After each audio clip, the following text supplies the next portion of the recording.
அணிநாயின் செல்வரியின் ஆக்குப்படுத்திய ஆசிரிய பெருமக்களுடைய திருவடிகளையும் அருகுருநாதருடைய திருவடிகளையும் மனம் மொழி மெய்களாலே வணங்கி மகிழ்ந்து நம்முடைய பாலக்கோடு பகுதியில் ஏறத்தாழ 12 ஆண்டுகளுக்கு முன்பாக இப்பகுதியை எழுந்தருளி இப்பகுதி வாழ் பெருமக்களுக்கு ஞானத்தை உணர்த்துவதற்காக ஒரு தவ முனிவராக இவ்விடத்தில் எழுந்தருளி பல மக்களை நெறிப்படுத்திய நம்முடைய யோகானந்த பாரதி சுவாமிகளுடைய குருபூசை விழா 29வது ஆண்டு குருபூசை விழாவிலே நாம் எல்லாம் கூடியிருந்து அவருடைய திருவடி தாமரைகளை போற்றுகிற ஒரு வாய்ப்பு நமக்கெல்லாம் கிடைக்கப்பட்டிருக்கிறது. அவ்வகையிலே குருநாதருடைய திருவடிகளை மீண்டும் ஒரு முறை பணிந்து எனக்கு முன்பாக இங்கு வாரியார் சாமிகளோடு நெருக்கமாக இருந்து அவருடைய அனுபவங்களை எல்லாம் நமக்கு வழங்கி இருக்கக்கூடிய நமது ஐயாவுடைய திருவடிகளையும் இந்த நேரத்தில்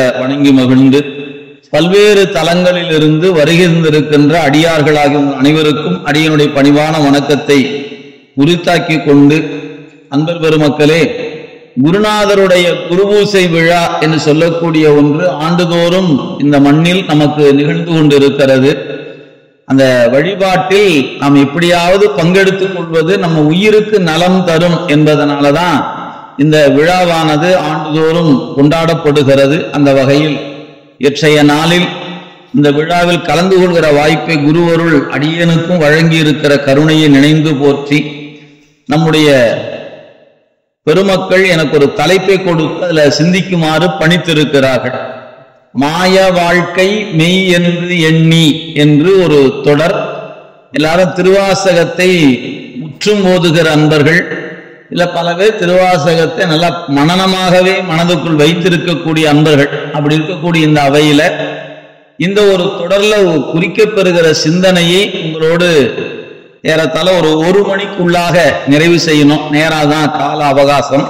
அந்த வகையில திருவருள் கூட்டி வைத்த நிலையில் இந்த தலைப்பில் நின்று சிலவற்றை உங்களோடு நான் சிந்திக்க முற்படுகின்றேன். அன்பர்களே, முதல்ல நமக்கு இந்த பகுதியில அமையப்பெற்றிருக்கின்ற திருவாசகம் அப்படிங்கிற நூல், அதுல திருவாசகத்துல இந்த தலைப்பு 42வது தலைப்பாக இருப்பது. சென்னிப்பத்து என்கிற அந்த தலைப்பின் கீழ் இருக்கக்கூடிய பாட்டு. நமக்கு திருவாசகம், அந்த திருவாசகத்தினுடைய பெருமை, அதுல 42வது பதிகமா இருக்கக்கூடிய சென்னிப்பத்து அப்படிங்கிற அந்த தலைப்பு, அதற்குள்ள இருக்கக்கூடிய பொருளை நாம் சிந்திக்க வேண்டும். பொதுவாக நமக்கு திருவாசகத்தை சொல்லுகிற பொழுது எல்லாருக்கும் தெரிந்த பாடல் தான்.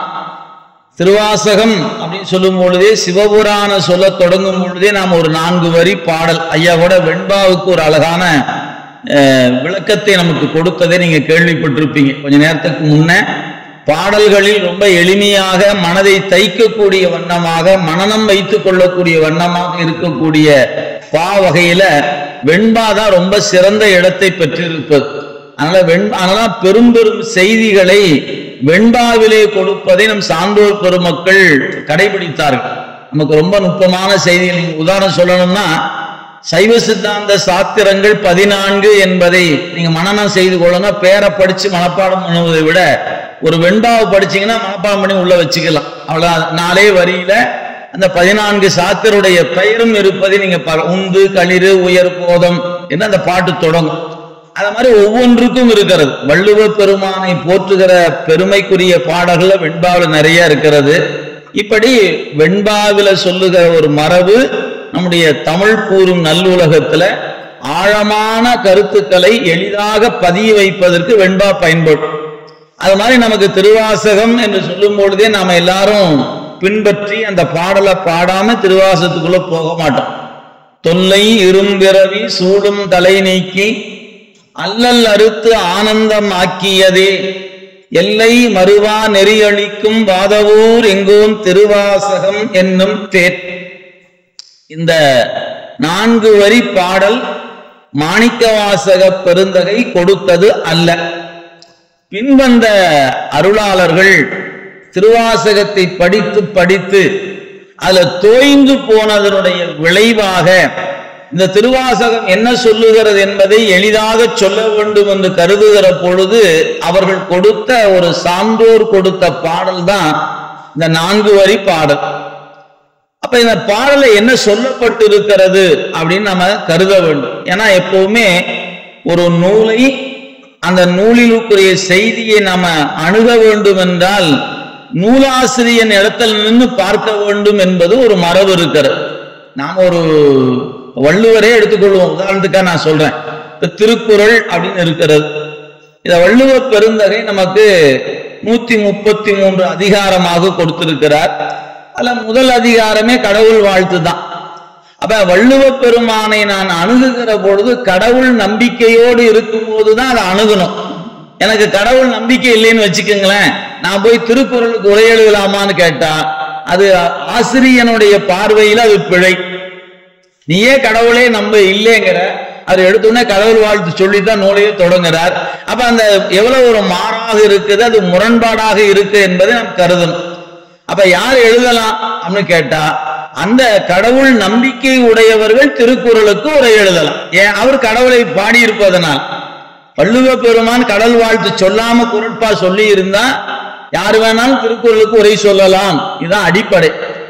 இப்ப திருநீற்றின் பெருமையை பேசுகிறார் ஒருவர்னா எப்படி இருக்கணும்? அவர் திருநீர் பூசியவராக இருக்கணும். அவர் நெத்தியில திருநீரே இல்லை, நான் திருநீற்றின் பெருமை பேசுகிறேன் அப்படின்னு பேசினா எப்படி இருக்கும்? அவர் சொல்லுக்கும் செயலுக்கும் முரண்பாடு இருக்கும் என்பது பொருளாகிறது. அதுபோல திருவாசகத்தை கற்றுணர்ந்த சான்றோர் பெருமக்கள் பலர், அதான் எல்லாரும் எளிமையா சொன்னாங்க, திருவாசகத்துக்கு உருகார் ஒரு வாசகத்துக்கும் உருகார் அப்படின்னா. ஏன்னா அது அவ்வளவு தூரம் உருக்கக்கூடிய ஆற்றலுடையது. அப்படி பெரியவர்கள் அனுபவத்தை சொல்லுகிற பொழுது பலவாறு நமக்கு எடுத்து கொடுத்திருக்கிறாங்க. சான்றோர்கள் திருவாசகத்துக்கு உருகார் ஒரு வாசகத்துக்கும் உருகார் என்று அந்த அனுபவத்தை கொடுத்தாங்க. அப்படி அந்த அனுபவித்த பெரியவர்கள்ல ஒருவர் கொடுத்த பாடல் தான் தொல்லை இரும்பிறவி சூழும் தலை நீக்கி அல்லல் அறுத்து ஆனந்தம் ஆக்கியதே எல்லை மறுவா நெறி அளிக்கும் வாதவூர் இங்கோன் திருவாசகம் என்னும் தேர். இதுல 2 செய்தி இருக்கிறது. இந்த நூலை கொடுத்திருக்கின்ற வாதவூர் என்ற திருத்தலத்தை சார்ந்த அருளாளர் அவர் யார்? என்னுடைய தலைவர். அவர் என்ன கொடுத்தார்? அவர் கொடுத்தது திருவாசகம் என்னும் தேன். சரி, அந்த திருவாசகம் என்கிற தேன் என்ன கொடுக்கும்? என்னுடைய தலைவர் வாதவூர் இங்கோன் அவர் கொடுத்தது திருவாசகம் என்னும் தேன். இந்த தேன் என்ன கொடுக்கும் அப்படிங்கிற செய்திய 4 வரியில் கொடுத்துட்டார். நீங்க அந்த பாடலை நீங்க பார்க்கும்போது முதல்ல அந்த வாதவூர் இங்கோன் அவர் யார்? திருவாதவூரில் திரு அவதாரம் செய்தவர். கோன் அப்படின்னா தலைவன், என்னுடைய தலைவன். சரி, அவர் எப்படி இந்த நூலை கொடுத்திருக்கிறார், அதாவது என்ன நெறியில் இருந்து எந்த இடத்தில் இருந்து இந்த நூலை நமக்கு தந்திருக்கிறார் அப்படிங்கிறத அதை அனுபவித்த சான்றோர் சொல்லுகிறார். எல்லை மறுவா நெறி அளிக்கும் வாதவூர் எங்கோ. இப்ப அந்த அந்த அந்த தொடருக்கு நாம முதல்ல அந்த பொருளை சிந்திக்க வேண்டும். நெறி என்றால் வழி என்று பொருள். சைவ நெறியில நமக்கு இறைவனை அடைவதற்காக வழி என்று சொன்ன 4: சரியை, கிரியை, யோகம், ஞானம் என்று பெயர். இது 4ம் ஒன்றோடு ஒன்று தொடர்புடையது. 4 வழி இல்லை, மறந்துடக்கூடாது. சரியை, கிரியை, யோகம், ஞானம் என்பது 4 நெறி, 4 வழி. அதுல ஒன்றோடு ஒன்று தொடர்புடையது. ஒன்றினுடைய முதிர்ச்சி அடுத்தது, ஒன்றின் முதிர்ச்சி தான் அதற்கு அடுத்தது. இதை தாயுமான சுவாமி சொல்லும் பொழுது இலை, பூ, காய், கனி என்றார். சரியை, கிரியை, யோகம், ஞானம் என்பது என்ன அப்படின்னு கேட்டா, ஒன்று முதிர்ந்தால் அதுக்கு அடுத்து முதிர்ச்சி, அதுக்கப்புறம் முதிர்ச்சி, அதுக்கப்புறம் முதிர்ச்சி. அப்ப ஞானத்தை கனி என்று சொன்னார் தாயுமான சுவாமிகள். யோகம் என்பது காய் அப்படின்னார். அதுக்கு முன்னர் இருப்பது பூ அப்படின்னு. அப்ப அந்த பூவாகிறது, காயாகிறது, கனியாகிறது. அது போல இங்க சொல்லும் பொழுது சரியை, கிரியை, யோகம், ஞானம் என்பது 4 நெறி அப்படிங்கும். அதுல ஒவ்வொரு படிநிலை என்று பெயர். முதல்ல சரியை, அதன் பிறகு கிரியை, அதன் பிறகு யோகம், அதன் பிறகு ஞானம். இது ஒன்றின் பின் ஒன்றொன்றாக நிகழ்வது என்று பொருள். அப்ப இவர் எந்த இடத்திலிருந்து இந்த நூலை கொடுத்திருக்கிறார், அந்த சொல்ல அவங்க எப்படி அமைச்சிருக்கிறார் ஆசிரியர்? எல்லை மறுவா நெறி அப்படின்னு சொல்லியிருக்கிறார். எல்லை மறுவா நெறினா எதை குறிக்கும்? அது சரியையை குறிக்குமா, கிரியையை குறிக்குமா, யோகத்தை குறிக்குமா, ஞானத்தை குறிக்குமா என்று நீங்க சிந்திக்க வேண்டும். அதுக்கு சான்றோர்கள் கொடுக்கும் போது என்ன சொல்றாங்க? எல்லை அப்படின்னு ஒண்ணு சொல்லு இருக்கிறது. எல்லைன்னா என்ன? நமக்கு தெரிந்த எல்லை என்ன இருக்கிறது? நம்ம வீடுன்னு இருக்குதுன்னா அது ஒரு எல்லை வச்சிருக்கோம். இதுவரைக்கும் என்னுடைய வீட்டினுடைய எல்லை. இன்னும் கொஞ்சம்னா ஒரு தெரு என்று எடுத்துக்கொண்டால் அந்த தெருவுக்கு ஒரு எல்லை இருக்கிறது. இன்னும் கொஞ்சம் எடுத்துக்கொண்டால் அந்த ஊருக்கு ஒரு எல்லை இருக்கிறது. அதுக்கப்புறம் ஒவ்வொரு மாவட்டம், ஒரு மாநிலம், அப்புறம் ஒரு நாடு என்று எல்லை என்பது ஒவ்வொன்றும் இருப்பதை நாம் பார்ப்போம். அப்ப ஒரு வரையறைக்கு உட்பட்ட பகுதி என்று பொருள். நீளம், அகலம், இத்தனை இவ்வளவு நீளம் அகலம் உடையது, இத்தனை சதுர கிலோமீட்டர் உடையது என்று நம்ம ஒவ்வொன்றுக்கும் ஒரு வரையறை வைக்கிறோம். அப்ப ஒரு எல்லைக்கு உட்பட்ட பகுதி என்பது அளவீடுகளுக்கு உரியதுன்னு அர்த்தம். எல்லை அப்படின்னு சொல்லும்போது அதுல மாணிக்கவாசக பெருந்தகை எந்த எல்லையில் நிற்கிறார் அப்படிங்கிறத அந்த சொல்லுல குறித்திருக்கிறார் ஆசிரியர். அதாவது எல்லை மறுவா நெறி அப்படின்னார். அதாவது அந்த மறுவா அப்படின்னா மறுவுதல் அப்படிங்கிற சொல்லுக்கு பொருந்துதல்னு ஒரு பொருள் இருக்குது. தமிழ்ல ஒரு சொல் பல பொருள் தரும், இடத்துக்கேற்ப பொருள் விளங்கிக் கொள்ளணும். மறுவார் குழலி மாதோடு, அங்க மறுவார் என்பதற்கு நறுமணமிக்க கூந்தலையுடைய உமையம்மைன்னு ஆயிடும். இங்க மறுவா அப்படிங்கும்போது இங்க எல்லை மறுவா அப்படின்னு சொன்னா எல்லை பொருந்தாத, எல்லைக்கு அகப்படாத, எல்லையற்ற என்கிற பொருளை தரும். என சொல் என்பது நீங்க ஒரு சொல்லுக்கு பல பொருள் உண்டு என்பது நம்ம படிக்க படிக்க நம்ம விளங்கிக் கொள்வோம். திருமுறைகளை படிக்க படிக்க நம்ம நிறைய விளங்கிக் கொள்ள முடியும். அந்த வகையில் எல்லை மறுவா என்பதற்கு எல்லைப்படாத. அப்ப எல்லைப்படாத நெறி எது? இதான் நமக்கு இருக்கிற அடிப்படையான கேள்வி. எல்லைப்படாத நெறி எது அப்படின்னு பார்க்கணும். அதை நீங்க சற்று ஆழமா சிந்திச்சீங்கன்னா சரியை என்று சொல்லக்கூடிய அந்த நெறிக்கு ஒரு எல்லை இருக்கிறது. சரியினா என்ன அப்படின்னு கேட்டீங்கன்னா, கோயிலுக்கு போறோம், அந்த கோயிலை கூட்டலாம், விளக்கேற்றலாம், பூ பறிக்கலாம், பூ தொடுத்து கொடுக்கலாம், பெருமானுக்கு கோலம் விடலாம். இப்படி உடலால் செய்யப்பெறுகின்ற புறப்பணிகள் என்று பெயர் இருக்கு. புறத்தே செய்கின்ற பணிகள், இதற்கு சரியை என்று பெயர். இது பழகி வந்தீங்கன்னா உங்களுக்கு கொஞ்ச நாள் ஆகும் பொழுது அந்த இறைவன் மீது அன்பு இன்னும் கொஞ்சம் கூடுதலாக வரும். முதல்ல நாள்தோறும் கோயிலுக்கு போகணும்னு ஒரு ஆசை வரும். முதல்ல ஏற்கனவே நாள்தோறுமா போவோம். பிறந்த நாள், திருமண நாள், அப்படி ஏதாவது விசேஷ காலங்கள்ல, ஆண்டு பிறப்பு, பிரதோஷம், பௌர்ணமி, அமாவாசை, சஷ்டி, இப்படி ஒரு நாள் குறித்து கொண்டு மாதத்துக்கு ஒரு முறை அல்லது வாரத்துக்கு ஒரு முறை அல்லது ஆண்டுக்கு ஒரு முறை இப்படி ஒரு நாள் வழிபாட்டுக்கு போய் போய் போய் அந்த தெய்வத்தின் மீது கொஞ்சம் அன்பு வளர்ந்துச்சுன்னா அது மாதம் வாரமாகும். வாரம் நாள் வழிபாட்டை கொண்டாந்து விட்டுடும். நான் என்னால சாமியை பார்க்காம இருக்க முடியாது, நான் நாள்தோறும் கோயிலுக்கு போகணும் அப்படின்ற இடத்துக்கு வந்துடும். அப்படி நாளும் கோயிலுக்கு வரும்போது முதல்ல வந்து வணங்கி போனா போதும் இருக்கு. கொஞ்ச நாள் ஆச்சுன்னா சும்மா நாம் பாட்டுக்கு வரோம், கையெழுத்துக்கு போறோமே, ஏதாவது பண்ணணுமே, 2 பாட்டாவது பாடலாம்னு தோணும், அல்லது இருக்கிற குப்பை எடுத்து ஓரமா எடுத்து வைக்கலாம்னு தோணும். இப்படி ஏதாவது ஒரு பணி செய்ய வேண்டும் என்கிற எண்ணம் தோன்றும். முதல் நீங்க வந்து பழகணும், வந்து பழகுனா ஒரு பணி செய்ய வேண்டும் என்ற எண்ணம் தோன்றும். அது பாடும் பணியா இருந்தாலும் பணிதான், கூட்டுகிற பணியா இருந்தாலும் பணிதான். முதல்ல ஏதோ ஒரு பணி செய்யும். இப்படி செய்து கொண்டிருக்கிற நமக்கு ஒரு கால எல்லை கடந்த பிறகு அந்த தெய்வத்தின் மீது இன்னும் கொஞ்சம் அன்பு பிறக்கும். அப்ப என்ன தோணும் கேட்டா, அந்த தெய்வத்தை நம்ம வீட்டுல நாம வச்சு கும்பிடணும் தோணும்.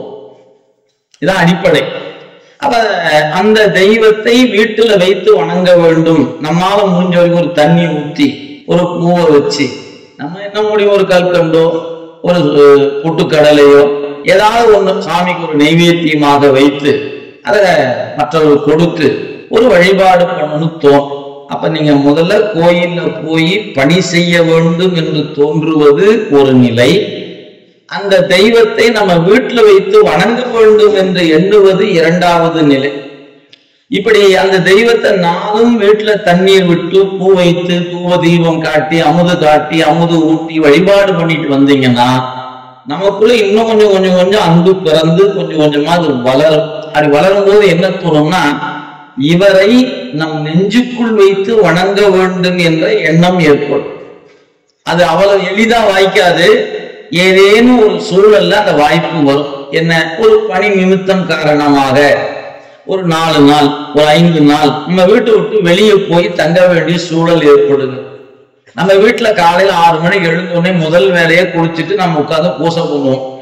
வெளியே போயிட்டோம், ஒன்னையும் காணா, என்ன பண்ணணும்னு தெரியல. என்ன பண்ணலாம், அப்படியே கண்ணை மூடி உட்கார்ந்து வீட்டுல இருக்கும்போது என்ன பண்ணுவோமோ அதெல்லாம் கண்ணுக்குள்ள வச்சு மனதுக்குள்ள வச்சு அப்படியே தண்ணி ஊத்தி ஒரு சிவபுராணம் சொல்லுவோம். இப்படி மனத்துக்குள் வைத்துக் கொண்டு நாம் வணங்குற தெய்வத்தை மனத்துக்குள்ளேயே எல்லாமே தூபம் தீபம் அமுது இதெல்லாம் செய்து ஒரு 5 நாள் 6 நாள் பார்ப்போம். அப்ப வீட்டுக்குள்ள இருந்த தெய்வம் இப்ப எங்க வந்துருச்சு, நெஞ்சு கூட்டுக்குள்ள வந்தாச்சு. இப்படி நெஞ்சு கூட்டுக்குள் கொண்டு வந்து வைத்து வணங்கி வரும்போது இதனால் ஒரு அறிவு வளர்ச்சி நமக்கு கிடைக்கும். அந்த அறிவு வளர்ச்சிக்கு பெயர் தான் ஞானம் என்று பெயர். இப்ப இது படிப்படியா வரும். சரியை கோயில்ல போய் கும்பிட்ட போது சரியை ஆயிற்று, வீட்டுல கொண்டு வந்து ஒரு திருமேனி வச்சு வணங்கும் போது கிரியை ஆயிற்று, அந்த திருமேனிக்குரிய வழிபாட்டை நெஞ்சுக்குள்ள வைத்து செய்யும் போது யோகம் ஆயிற்று. அதனால் ஏற்பட்ட அறிவு காரணமாக இறைவனை எங்கும் காணலாம் என்கிற ஞானம் வாய்க்கிறது. இது ஞானம் என்று பெயர். படிப்படியா அனுபவத்துல வாய்க்கப்பெறுவது. அப்ப இந்த சரியைக்கு ஒரு எல்லை இருக்கா, கிரியைக்கு எல்லை இருக்கா அப்படின்னு கேட்டீங்கன்னா, ஆம், சரியைக்கு எல்லை கிரியை, கிரியைக்கு எல்லை யோகம், யோகத்துக்கு எல்லை ஞானம், ஞானம் என்பது எல்லைப்படாதது. அப்ப அந்த சொல்ல வந்த வெண்பா சொன்ன வந்த ஆசிரியர் என்ன நினைக்கிறாரு, ஞான நெறியில் நிற்கின்ற மாணிக்கவாசகர்னு சொல்லணும், நேர சொல்லல. எல்லை மறுவா நெறி இசிக்கொட்டு ஞான நெறி என்று பெயர். சரியை கிரியை யோகம் கடந்த ஞானத்தில் இருக்கக்கூடிய மாணிக்கவாசக பெருந்தகை என்று சொல்ல வர்றத எல்லை மறுவா நெறி அளிக்கும் அந்த நெறியை நமக்கு தருகின்ற யார் அவர்? எங்கோன், என்னுடைய தலைவன். அவர் யாரு? வாதவூர் எங்கோன்.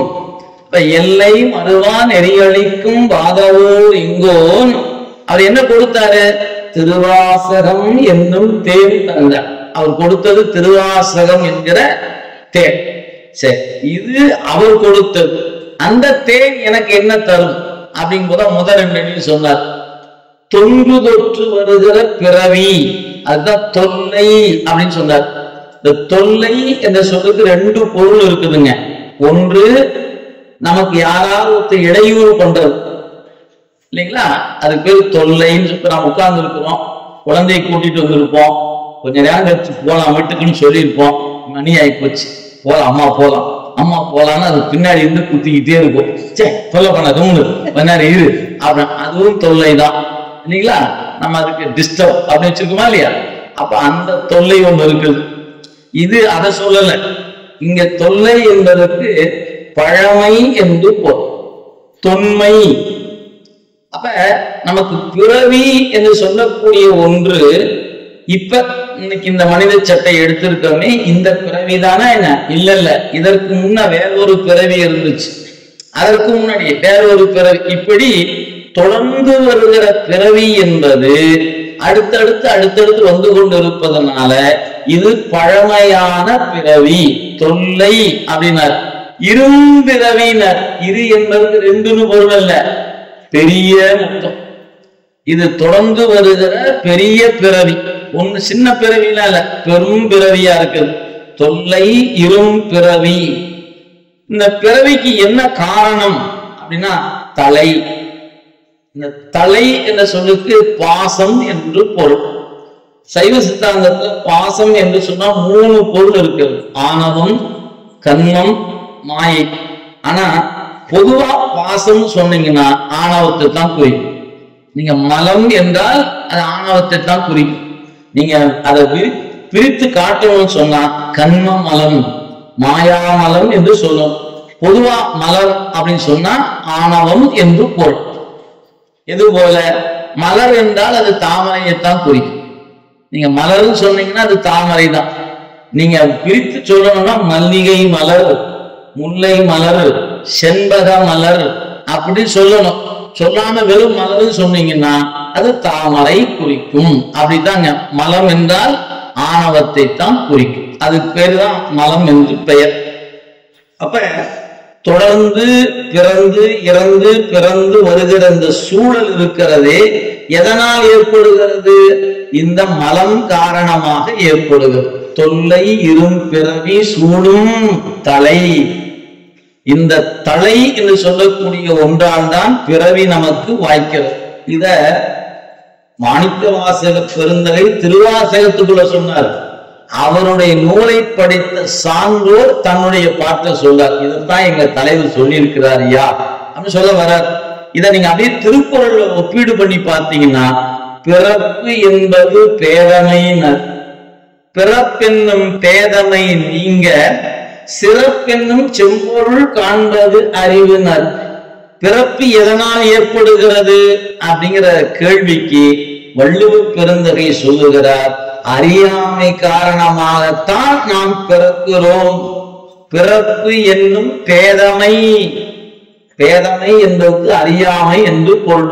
அப்ப பிறப்பு எதனால் ஏற்படுகிறது என்றால் அறியாமையினால ஏற்படுகிறது. அப்ப அந்த அறியாமை நீங்கணும்னா அறிவு என்ன பண்ணணும்? செம்பொருள் என்ற ஒன்றை காணணும். எனவே பிறப்பு என்கிற பேதமை நீங்க வேண்டும் என்றால் சிறப்பு என்னும் செம்பொருள் காண்பது அறிவு. இது வள்ளுவருடைய வாக்கு. அப்படியே இந்த பாட்டை சொன்ன ஆசிரியர் சொல்லுகிறார், செத்து செத்து பிறப்பதற்கு காரணமாக இருப்பது ஆணவ மலம் தொன்று தொற்று வருகிறது. அதாவது தொல்லை இரும் பிறவி சூடும் தலை. அந்த ஆணவம் என்கிற தலையை நீக்குகிற ஆற்றல் இந்த திருவாசகம் என்னும் தேவைக்கு உண்டுனர். அதான் சொல்ல வந்தார், தலை நீக்கி.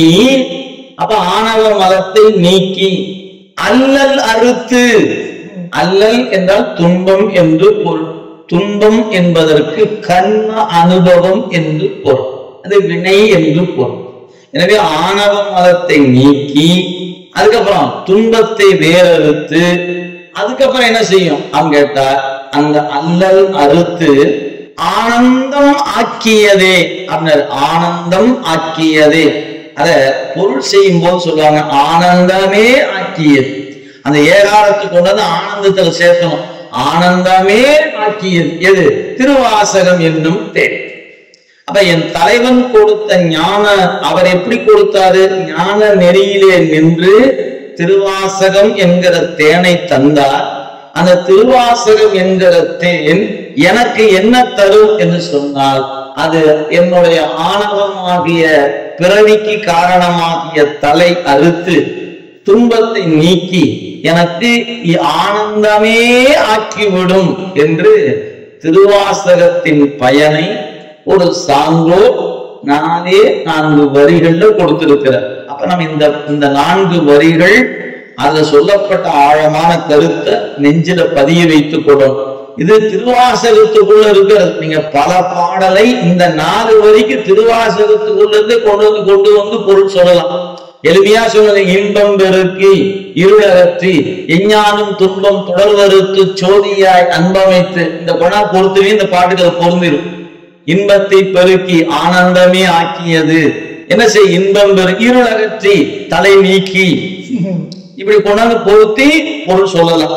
எனவே திருவாசகத்தை அனுபவித்த ஒரு சான்றோர் தந்த அருமையான ஒரு பழம் பாடல் இந்த 4 வரி.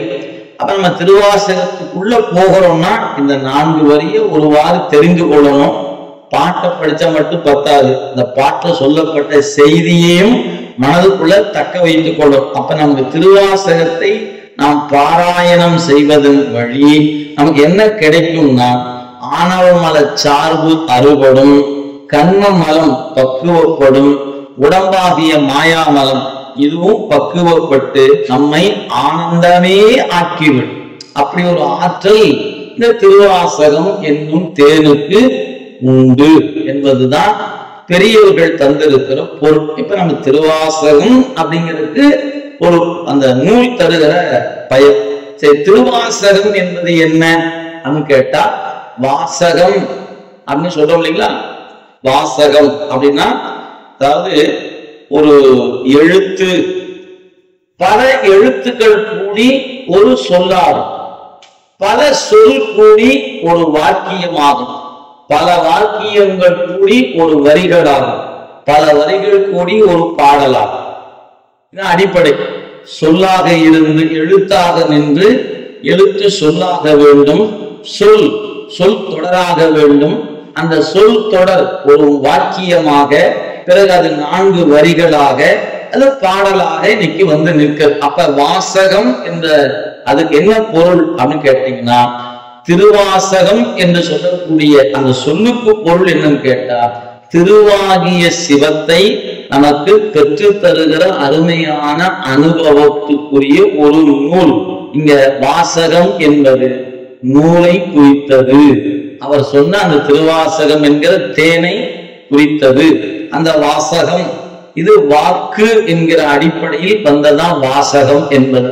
இப்ப வாசகத்தின் பொருள் வாச்சியம் என்பார்கள். இப்ப திருவாசகத்துக்கு பொருள் என்ன?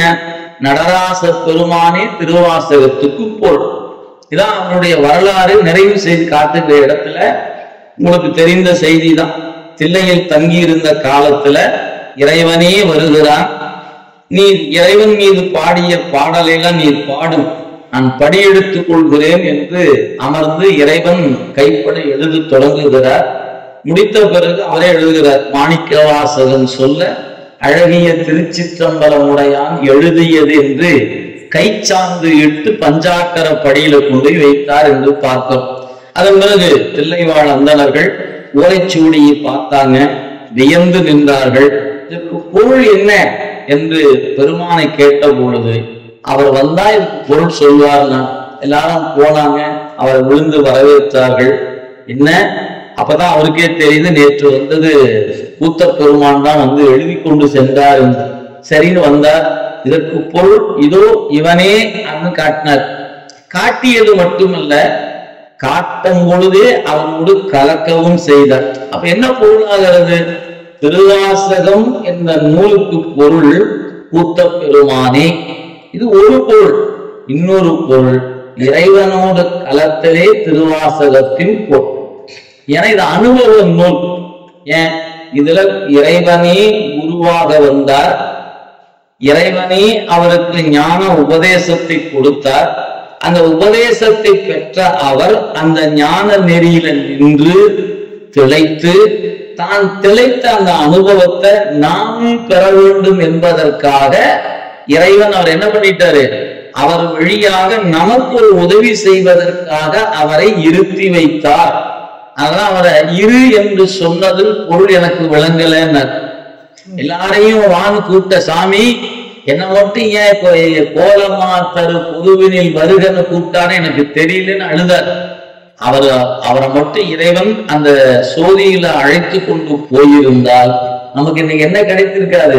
ஒரு திருவாசகம் கிடைத்திருக்காது.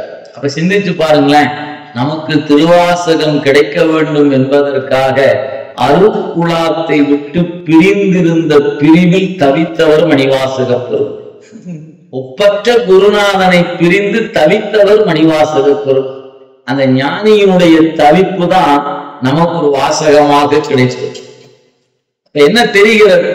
ஏதோ ஒரு வகையில ஒரு அருளாளர் சில இடர்பாடை நுகர்வது நம் போன்றவருக்கு வழிகாட்டுவதற்காக. எனவே யாரெல்லாம் நம்பொருட்டு இடர்படுகிறார்களோ அவர்களெல்லாம் இறைவன் கருணை காரணமாக இந்த மண்ணுக்கு வந்தவர்கள் என்பதை நம்ம பின்னால உணர்ந்து கொள்கிறோம். எனவே அந்த வகையில் மணிவாசக பெருந்தகையே நமக்கு காட்டுகிறார். திருவாசகத்தினுடைய பொருள் என்பது கூத்த பெருமானே என்பதுதான். இது திருவாசகத்துக்கு இதை விட எளிதாக பொருள் சொல்ல முடியும். நீங்க அதுக்கு மேல இலக்கிய சுவையாக இலக்கணத்தோடு கூடி நிறைய பொருள் சொல்லலாம். அதெல்லாம் நீங்க உங்களுடைய அறிவின் திறனுக்கு ஏற்ப நீங்க சொல்லிக்கொண்டே போகலாம். முடிந்த முடிவு நூலுக்கு பொருள் யாருன்னா இறைவனே நூலின் பொருளாக இருக்குதான். அவனோடு கலந்து அவனுடைய ஆனந்தத்தை அனுபவிப்பதே திருவாசகத்தினுடைய அனுபவ நிலை. இதுதான் அடிப்படை. சரி, இந்த வகையில் இந்த திருவாசகத்துல நம்முடைய மணிவாசக பெருந்தகை 51 தலைப்புகள் கொடுத்திருக்கிறார். ஒவ்வொரு தலைப்புக்கும் ஒவ்வொரு பொருள் சிந்தித்து பெரியவங்க கொடுத்தது. மணிவாசகர் கொடுத்த தலைப்பு ஒன்று, சான்றோர்கள் கொடுத்த தலைப்பு ஒன்று, ரெண்டு இருக்கிறது. நீங்க திருவாசகத்தை பொறுத்தவரையில் ஒவ்வொரு பதிகத்தும் ஒரு தலைப்பு இருக்கும். தலைப்பு கீழே அடைப்புக்குறியில ஒரு குறிப்பு இருக்கும். உதாரணத்துக்கு சொல்லணும்னா சிவபுராணம் எல்லாருக்கும் தெரியும். முதல் பதிகம் கீழே கொடுத்த குறிப்பு சிவனது அனாதி முறைமையான பழமை. இப்படிதான் கொடுத்திருப்பாங்க. போற்றி திரு அகவல் அப்படின்னா கீழே சகத்தின் உற்பத்தி. திருஅண்ட பகுதி அப்படின்னா வியந்து போற்றியது. அப்போ ஒன்னொன்னு கீழே ஒவ்வொரு குறிப்பு இருப்பது நீங்க பார்க்கலாம். அதுபோல அப்ப அந்தந்த தலைப்பு என்பது மணிவாசகர் கொடுத்த சிவபுராணம், போற்றி திரு அகவல், திருஅண்ட பகுதி, போற்றி திரு அகவல், இது மணிவாசகர் கொடுத்தது. ஆனா அதற்கு கீழே இருக்கக்கூடிய அடைப்புக்குறியில் இருக்கக்கூடிய குறிப்பு மணிவாசகர் கொடுத்தது அல்ல. அவருடைய திருவாசகமாகிய தேனை பருகியவர்கள் கொடுத்த தலைப்பு தான் கீழே கொடுத்திருக்கிற தலைப்பு. அந்த வகையில இங்க கொடுக்கப்பட்ட இன்றைய நமக்கு கொடுக்கப்பட்டிருக்கிற தலைப்பு மாய வாழ்க்கையை மெய் என்று எண்ணி என்ற தலைப்பு. இது எதற்குள்ள இருக்கிறது? 42வது பதிகம், அதாவது சென்னிப்பத்துன்னு அந்த பதிகத்துக்கு பெயர். மணிவாசக பெருமான் கொடுத்த பெயர் சென்னிப்பத்து என்று பெயர். சென்னி அப்படின்னா தலைன்னு பேர், வேற ஒண்ணும் இல்லை. அது தலையாயதுன்னு சொல்லலாம். தலை என்று பெயர். நீங்க இருக்கக்கூடிய மலைகள்ல உயர்ந்த மலை என்பதனால சென்னிமலை என்று அதுக்கு பேர். முருகப்பெருமான் இருக்கிற மலை சென்னிமலை என்று அந்த மலைக்கு பேர். உடம்புல எது உயர்ந்ததுன்னு கேட்டா தலைதான். அதான் என்சான் உடம்புக்கு சிரசே பிரதானம் அப்படின்னு சொன்னாங்க. இந்த உடம்புல தலை என்பது இன்றியமையாதது. அதனால தலைப்பகுதியை சென்னி என்று சொல்லுவோம். சோழர்களுக்கு சிறப்பு பெயர் சென்னின்னு பேர்.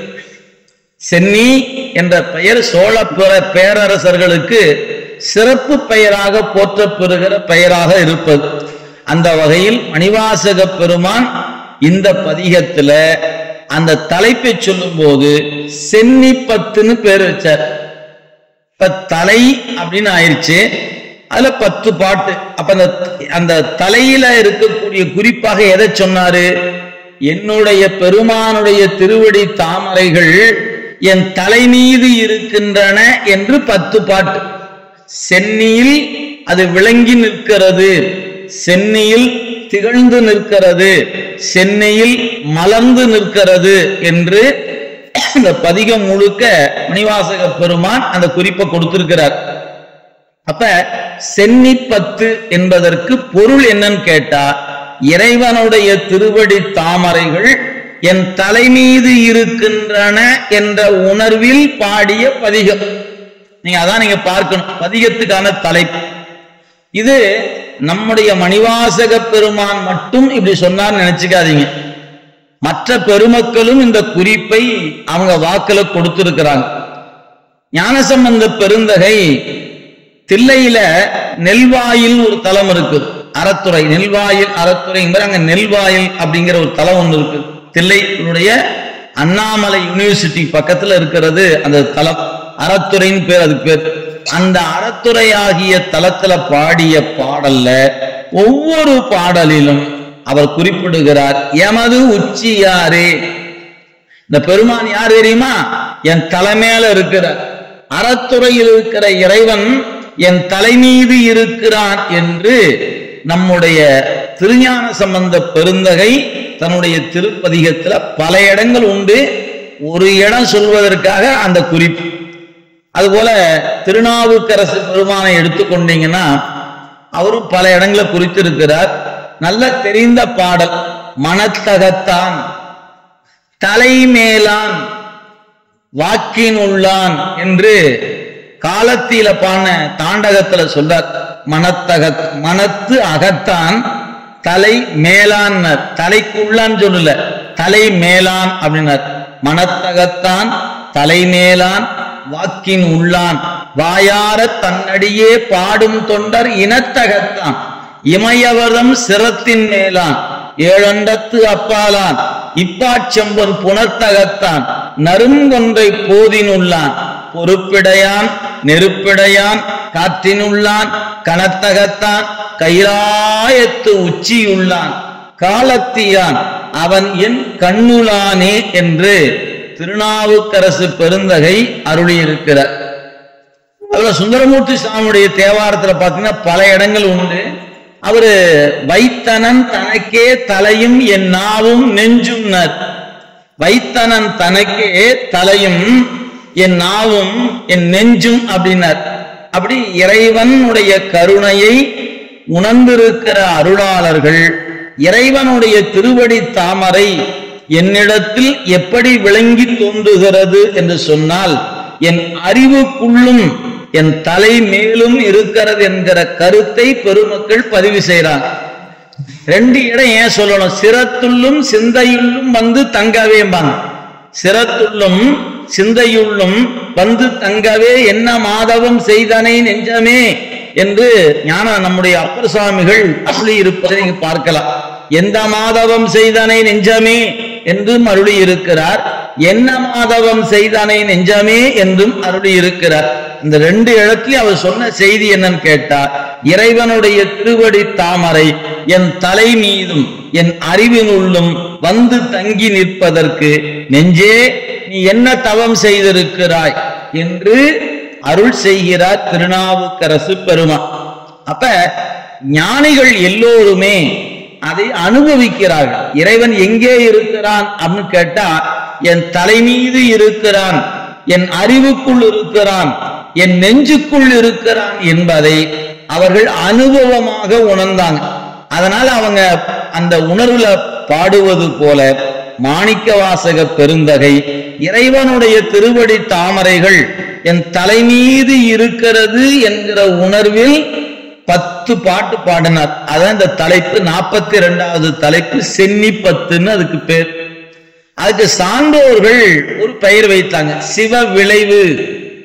சிவ விளைவுன்னு சொன்னாங்க. இறைவனுடைய திருவடி அறிவுக்குள்ள விளங்குகிற பொழுது என்ன விளையும், இறைவனுடைய திருவடி தாமரை நம் தலைமீது இருக்குமானால் என்ன விளையும் என்பதை சிவ விளைவு என்று கொடுத்தாங்க. இதுல அருமையான பாட்டு. முதல் பாட்டே தேவதேவன் மெய்ச்சேவகன் தென்பெருந்துறை நாயகன் மூவராலும் அறியோனா ஆனந்த மூர்த்தியான் யாவராயினும் அன்பர் அந்தி அறியோனா மலர்ச்சோதியான். யாராயிருந்தாலும் ரொம்ப அருமையான கருத்தை சொல்லுகிற தேவதேவன். யார் அவரு? தலைமையால இருக்கிறாருங்கிறே யார் அவர்? தேவர்களுக்கெல்லாம் தேவன், தேவாதி தேவனுக்கெல்லாம் தேவனாக இருப்பவன் தேவதேவன். திருப்பெருந்துறை மேவுகின்ற என்னுடைய தலைவன் தேவதேவன். மெய்ச்சேவகன், உண்மையான வீரன். சேவகன் என்றால் வீரன் என்று பொருள். என்ன வீரன்? ஆணவ மலத்தை அடக்கி ஆளுமை செலுத்துகின்ற ஆற்றல் மிக்க தலைவன். அதனால அவனுக்கு பேரு சேவகன் என்று பொருள். சேவகன்னா படை வீரன் என்று பொருள் அல்ல, ஆணவ மலத்தை அடக்கி ஆளுகிற ஆற்றல் மிக்க தலைவன் என்று பொருளாகிறது. எனவே அந்த பெருமான் சேவகன், மெய்ச்சேவகன், திருப்பெருந்துறை மேவுகின்ற அந்த தலைவன் யாவராயும் அன்பரன்றி அரியோனாமலச்சோதியானார். நீங்க யாராக இருந்தாலும் உங்க உள்ளத்துக்குள்ள நான் சிவனடியார், நான் இறைவனுடைய அடியவன் என்ற நினைப்பு உங்க நெஞ்சில இருந்தா அவன் காணக்கூடியவனாக இருப்பான்.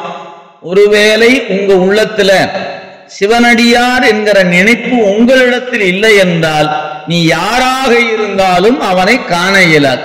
அதெல்லாம் ரொம்ப அருமையா சொன்னார். யாவராயினும், யாராக இருக்க, நீ திருமாலா இருக்கலாம், பிரமனா இருக்கலாம், இந்திரனா இருக்கலாம், இன்னும் யாரா இருந்தாலும் சரி. ஆக யாவராயினும் அன்பர் அன்றி அரி ஒனாமலச்சோதியான். ஆக அவன் அந்த சோதியான் இருக்கிற அந்த இறைவனை நீ காண வேண்டும் என்றால் அன்பன் என்ற தகுதியோடு அணுகுனா நீ பார்க்கலாம். எனவே அப்படிப்பட்ட பெருமானுடைய திருவடி தாமரைகள் தான் என் தலை மீது விளங்கி தோன்றுகின்றன என்பதுதான் பதிக குறிப்பாக இருக்கிறது. இது முதல் பாட்டு இந்த செய்தியை வைத்தார். நமக்கு தலைப்பு 5வது பாட்டு. மாய வாழ்க்கை மெய் என்று எண்ணி மதித்திடா வகை நல்கினான். இந்த பாட்டுல சொல்லப்பட்ட செய்தி ஒரு ஞான உபதேசம். மாணிக்க வாசகருக்கு சிவபெருமான் உபதேசம் செய்தார். என்னங்க உபதேசம் செய்தார்? நிறைய சொல்லி இருப்பாரு அப்படின்னு நம்ம கருதலாம். ஆனா அப்படி கருதுவதுல மந்திர வகையாக நீங்க பார்த்தீங்கன்னா அவரே சொல்லிட்டார், எனக்கு இறைவன் ஒன்றை கொடுத்தான். என்ன கொடுத்தாரு? நானும் சிந்திச்சு பார்த்தேன். நான் ஒன்னும் பெரிய தவமெல்லாம் ஒன்னும் செய்யல. தவமே புரிந்திலன் தன் மலர் இட்டு முட்டாது அடியே இறஞ்சே அவமே பிறந்த அறிவினையே. ஏதோ வந்தேன், வாழ்ந்தேன், நாளைக்கு செத்து போறேன், இந்த உண்டு உடுத்து இங்கு இருப்பதானேன் போறேன். சாப்பிட்டு தூங்கி ஒரு நாள் செத்து போறேன். எதுக்குயா வந்த? செத்து போறதுக்காக வந்திருக்கிறேன். இருக்கிற காலத்தை சாப்பிட்டு தூங்கலான்னு வந்திருக்கிறேன். அவ்வளவுதான். அவரு தன்னை பத்தி சொல்லிக்கிட்டார். ஆக நான் தவம் செய்கிற வாழ்க்கையை வாழல, அவம் செய்து கொண்டிருக்கிறேன். அவமே பிறந்த அருவினையே அப்படின்னு தன்னை சொல்லிக் கொண்டார். அப்படி அவமாகிய செயலை நான் செய்து கொண்டிருக்கிறேன், தவமே நான் செய்யலேன்னு. அதனால பின்னாடி இன்னொரு இடத்துல குறிப்பிடுகிறார், என்னுடைய நினைவு தெரிந்து நான் தவம் செஞ்ச மாதிரி எனக்கு ஒன்றும் தெரியல. ஆனா அந்த இறைவன் என்னை ஈர்த்து என்னை ஆட்கொண்டிருக்கிறார். அப்படி ஆட்கொண்ட பெருமான் எனக்கு ஒரு ஞான உபதேசத்தை செய்தான். என்ன உபதேசம் செய்தான் அப்படின்னு அவரே சொல்லுகிறார். நானேயோ தவம் செய்தேன். நானா தவம் செய்தேன்? இல்ல, நான் ஒரு தவம் செய்யல. ஆனா சிவாய நம என பெற்றேன். இந்த சிவாய நம என்கிற மந்திரம் எனக்கு என் குருநாதன் கொடுத்தான்னு சொல்லிட்டார். இந்த மந்திரம் என்ன கொடுக்கும்? சிவாய நம சிவாய நம சிவாய நம அப்படிங்கிற மந்திரம் என் குருநாதன் எனக்கு கொடுத்தது. அந்த மந்திரம் எனக்கு என்ன கொடுக்கும் அப்படிங்கிறது அடுத்த 2 வரையும் சொன்னார். சிவாய நம என பெற்றேன், தேனாய் இந்நமுதமாய் தித்திக்கும் சிவபெருமான் தானே எனது உள்ளம் புகுந்து அடியேற்கு அருள் செய்தான். என்னைய அருள் செய்தாரு? நாரும் உயிர் வாழ்க்கை ஒருத்து அன்றே வெறுத்திடவே. இந்த உடம்பு என்பது எப்படிப்பட்டது அப்படிங்கிறத ஒத்த வரியில் சொன்னாரு. நாற்றம் எடுத்த உடம்புன்னார். நாரும் உயிர் வாழ்க்கை. ஒரு மலர் என்றால் அது ஒரு நறுமணம் இருக்கிறது. அதுல எத்தனை வகையான மலர்கள் பார்க்கிறோம். ஒவ்வொரு மலரும் ஒவ்வொரு வகையான வாசனை உடையது. நம்முடைய உடம்பு என்பது அழுக்கு பாய்ந்த குரம்பைம்பார். இது பொத்தை ஊன்சுவர் புழு பொதிந்து அசும்பு ஒழுகிய பொய்க்கூரை. இதான் நம்ம உடம்பினுடைய தன்மை, அதுதான். எனவே இந்த உடம்பாகிய கூடு எத்தகையது அப்படின்னு கேட்டா பொய்க்கூரையினர். அது பொய்க்கூரை அப்படின்னு இந்த சொல் இன்னைக்கு நம்ம பயன்படுத்துவது உண்டு. யாராவது இறந்து போனா வீட்டுக்கு முன்னாடி ஒரு பந்தல் போடுவாங்க. அது எதுக்குன்னு கேட்டீங்கன்னா, மழை பெய்தா ஒழுகாம இருப்பதுக்கெல்லாம் இல்ல, வெயில் அடிக்கிற போது அது தாக்கம் கொஞ்சம் குறைவா இருக்கட்டுங்கிறதுக்காக ஒரு பந்தல், சும்மா ஒரு கீத்தை வச்சு மறைச்சிருப்பாங்க. அது பேர் பொய்ப்பந்தல்னு பேர் இருக்கு. இந்த சொல் வழக்கு உங்களுக்கு இருக்கான்னு தெரியல. கொங்கு நாட்டுல இன்னைக்கு அந்த சொல் வழக்கு இருக்கிறது. பொய்ப்பந்தல்னு அதுக்கு பேர். நிழலுக்காக அமைக்கப்பெறுவதை அன்றி மழைக்காக போடப்பட்ட பந்தல் அல்ல. இங்க சாமிக்கு பந்தல் வேஞ்சிருக்கிறாங்க, ஒரு துளி தண்ணி கீழே இறங்காம நெருக்கமா இருக்கும். இது அப்படி இல்லை. இங்க ஒரு தடுக்கு, அங்க ஒரு தடுக்கு, அங்க ஒரு தடுக்கு, அங்க ஒரு தடுக்கு வச்சிருப்பாங்க. அப்படியே பாத்தீங்கன்னா சூரியனுடைய கதிர்கள் அப்படியே ஓட்டை வழி அங்கங்க இருக்கும். ஆக நிழலுக்காக, அந்த கடுமையான வெப்பத்தை தவிர்ப்பதற்காக ஒரு பந்தல் போடப்படுகிறது. அது மாதிரி பொய்ப்பந்தல்னு பேர். அது மாதிரி இது ஒரு வீடு, வீடு மாதிரி வீடு இல்ல, பொய்க்கூரையினர். ஏன் இந்த நாம கட்டுற வீட்டுக்கு ஒரு கேரண்டி கொடுக்கலாம். சார் நான் 100 வருஷம் கேரண்டி கொடுக்குறேன், புரியுங்களா, அந்த கட்டடம் ஒன்றும் ஆகாது அப்படி சொல்லலாம். ஏன் டிஎம்டி கம்பி போட்டு கட்டி இருக்கிறோம், இன்னும் சிமெண்ட் போட்டு பயன்படுத்துகிறோம், இன்னும் செங்கலை பயன்படுத்துறோம், தரமான பொருளை பயன்படுத்துறோம், அதுல கலவைகள் குறிப்பிட்ட அளவு கரெக்டா கலந்து பண்றோம். எனவே நான் கட்டுற வீட்டுக்கு 100 வருஷம் நான் கேரண்டி கொடுக்க முடியும்னு சொல்லலாம். நமக்கு யாராவது இந்த உடம்புக்கு யாராவது கேரண்டி கொடுக்க முடியுமா என்ன? பெற்றெடுத்த தாய் தந்தையரோ அல்லது மருத்துவரோ நம்மளை பார்த்து, தம்பி உனக்கெல்லாம் எல்லாம் நல்லா இருக்கு, நீ 100 வருஷம் இருப்ப அப்படின்னு யாராவது சொல்ல முடியுமா என்ன? ஒருத்தர் சொல்ல முடியும். இன்னைக்கு சொல்லுவார், நாளை கால போனாலும் போயிடுவாரு. எனவே இந்த உடம்பு என்பது பொய்க்கூரை அப்படிங்கிற சொல்ல மணிவாசக பெருமான் அந்த இடத்துல பயன்படுத்துறார். பொத்தை ஊன் சுவர் புழு பொதிந்து அசம்பு ஒழுகிய பொய்க்கூரை. அப்ப இந்த உடம்புனா என்ன அப்படிங்கிற பொழுது நாளும் உயிர் வாழ்க்கையினர் சொல். நீங்க இப்ப சிந்திச்சு பார்த்தீங்கன்னா, இந்த கூட்டுக்குள்ளதான் நம்ம உட்கார்ந்துகிட்டு ஆடாத ஆட்டம் எல்லாம் ஆடிட்டு, நம்ம ஆடுற ஆட்டம் கொஞ்சம் நெஞ்சமெல்லாம் இல்லையா? ஒரு 1000 வருஷத்துக்கு நான் இருக்க போறேன் அப்படின்னு நினைச்சுத்தானே ஆடிட்டு இருக்கிறோம். படுத்து தூங்கினா காலை எந்திரிக்குமான்னு தெரியாத வாழ்க்கை நம்ம வாழ்க்கை. இப்படிப்பட்ட வாழ்க்கையில நாமெல்லாம் நினைச்சிட்டு இருக்கிறோம் கற்பனையால், நான் இன்னொரு 100 வருஷத்துக்கு திருப்பி பேசிக்கிறேன், நான் அடுத்த வருஷம் பேசிக்கிறேன், 2 வருஷம் பொறுத்துக்கிறேன், அப்புறம் நாம 2 வருஷத்துக்கு சொல்லிக்கலாம், இருப்போமானே தெரியாது. அப்ப இந்த உடம்பு எப்படிப்பட்டது? பட்டினத்து அடிகள் தான் ரொம்ப விளையாட்டா சொல்லுவாங்க. அதாவது நம்முடைய உறுப்புகள்ல இருந்து வெளிப்படுகிற ஒவ்வொன்றும் அழுக்கு தான். காலையில் எழுந்தோம்னா கண்ணுல இருந்து அழுக்கு தான் வரும். பல் தேய்க்கலைன்னா நாம பேசுறது நாமளே கேட்க முடியாது. அந்த காற்று அவ்வளவு அழுக்காக இருக்கிறது, நாற்றமாக இருக்கு, துர்நாற்றமாக இருக்கிறது. ஒரு நாள் குளிக்காம விட்டுட்டோம்னா நம்ம உடம்புடைய சூழல் எப்படி இருக்கு நமக்கே தெரியும். இப்படி நம் உடம்பிலிருந்து வெளிப்படுகிற ஒவ்வொன்றும் அழுக்கு தான். அதனால பொத்தை ஊன் சுவர் புழு பொதிந்து அசம்பு ஒழுகிய பொய்க்கூரை. இந்த உடம்பு இதுதான் அப்படிங்கிறத அறிவுக்குள்ள வைத்துக்கொள். ஏன்னா பொருள் என்னன்னு தெரிஞ்சிருச்சுன்னா அந்த பொருளின் தன்மையை உணர்ந்து கொண்டால் நீங்க அதன் மீது பற்று வைக்காம இருக்கலாம். அதுக்காக சொன்னது. ஆனா நமக்கு என்ன செய்யுது? எவ்வளவுதான் நூலை படித்தாலும் இந்த அறிவு மட்டும் நமக்கு வேலை செய்வது இல்லை. ஏன் வேலை செய்ய மாட்டேங்குது? அது வேலை செய்யணும்னா அதற்கு குருநாதன் வேண்டும். குருநாதன் சொல்லுகிற மந்திர உபதேசம் வேண்டும். ரெண்டு முக்கியம். குருநாதன் வழி மந்திர உபதேசத்தை பெற்றால்தான் இந்த உடம்பின் மீது இருக்கிற பற்றை நாம விட முடியுமே அன்றி வெறும் நூலை படித்து விட்டா விட்டுவிட முடியாது. இந்த உடம்பை பற்றி திருவாசகம் இப்படி சொல்லி இருக்கிறது, பட்டினத்தார் இப்படி சொல்லி இருக்கிறார், தாய்மானார் இப்படி சொல்லி, இப்படி ஞானிகள் ஒரு பட்டியல் எடுத்து நீங்க உடம்பை பற்றி யாரெல்லாம் என்ன சொல்லி இருக்கிறாங்க அப்படின்னா பாட்டு பாட்டா பாடல் பாடலா அப்படியே எடுத்து கொடுக்கலாம். ஒவ்வொருத்தருக்கும் ஒவ்வொரு பாட்டுன்னு வச்சுக்கிட்டா கூட நீங்க ஞான சம்பந்தம் என்ன சொன்னா, நாவுக்கரசர் என்ன சொன்னான்னு அப்படியே ஒவ்வொரு பாட்டா எடுத்து வச்சு தொகுத்து பார்த்தீங்கன்னா இத்துணை அருளாளரும் இந்த உடம்பு இப்படி சொல்லி இருக்கிறாங்களே, சரி இந்த உடம்பு பற்ற விட்டுடலாம் அப்படின்னு நினைச்சா விட்டுட முடியுமான்னு கேட்டா விட முடியாது. எல்லாம் படிச்சு வச்சுக்கலாம், முடிஞ்சா என்ன மாதிரி சொற்பொழிவுக்கு பயன்படும், மனப்பாடம் பண்ணி சொல்லலாம், நல்லா பேசுறாரியா அப்படின்னு சொல்றதுக்கு பயன்படும். அதுக்கு மேல பயன்படுமான்னு தெரியாது.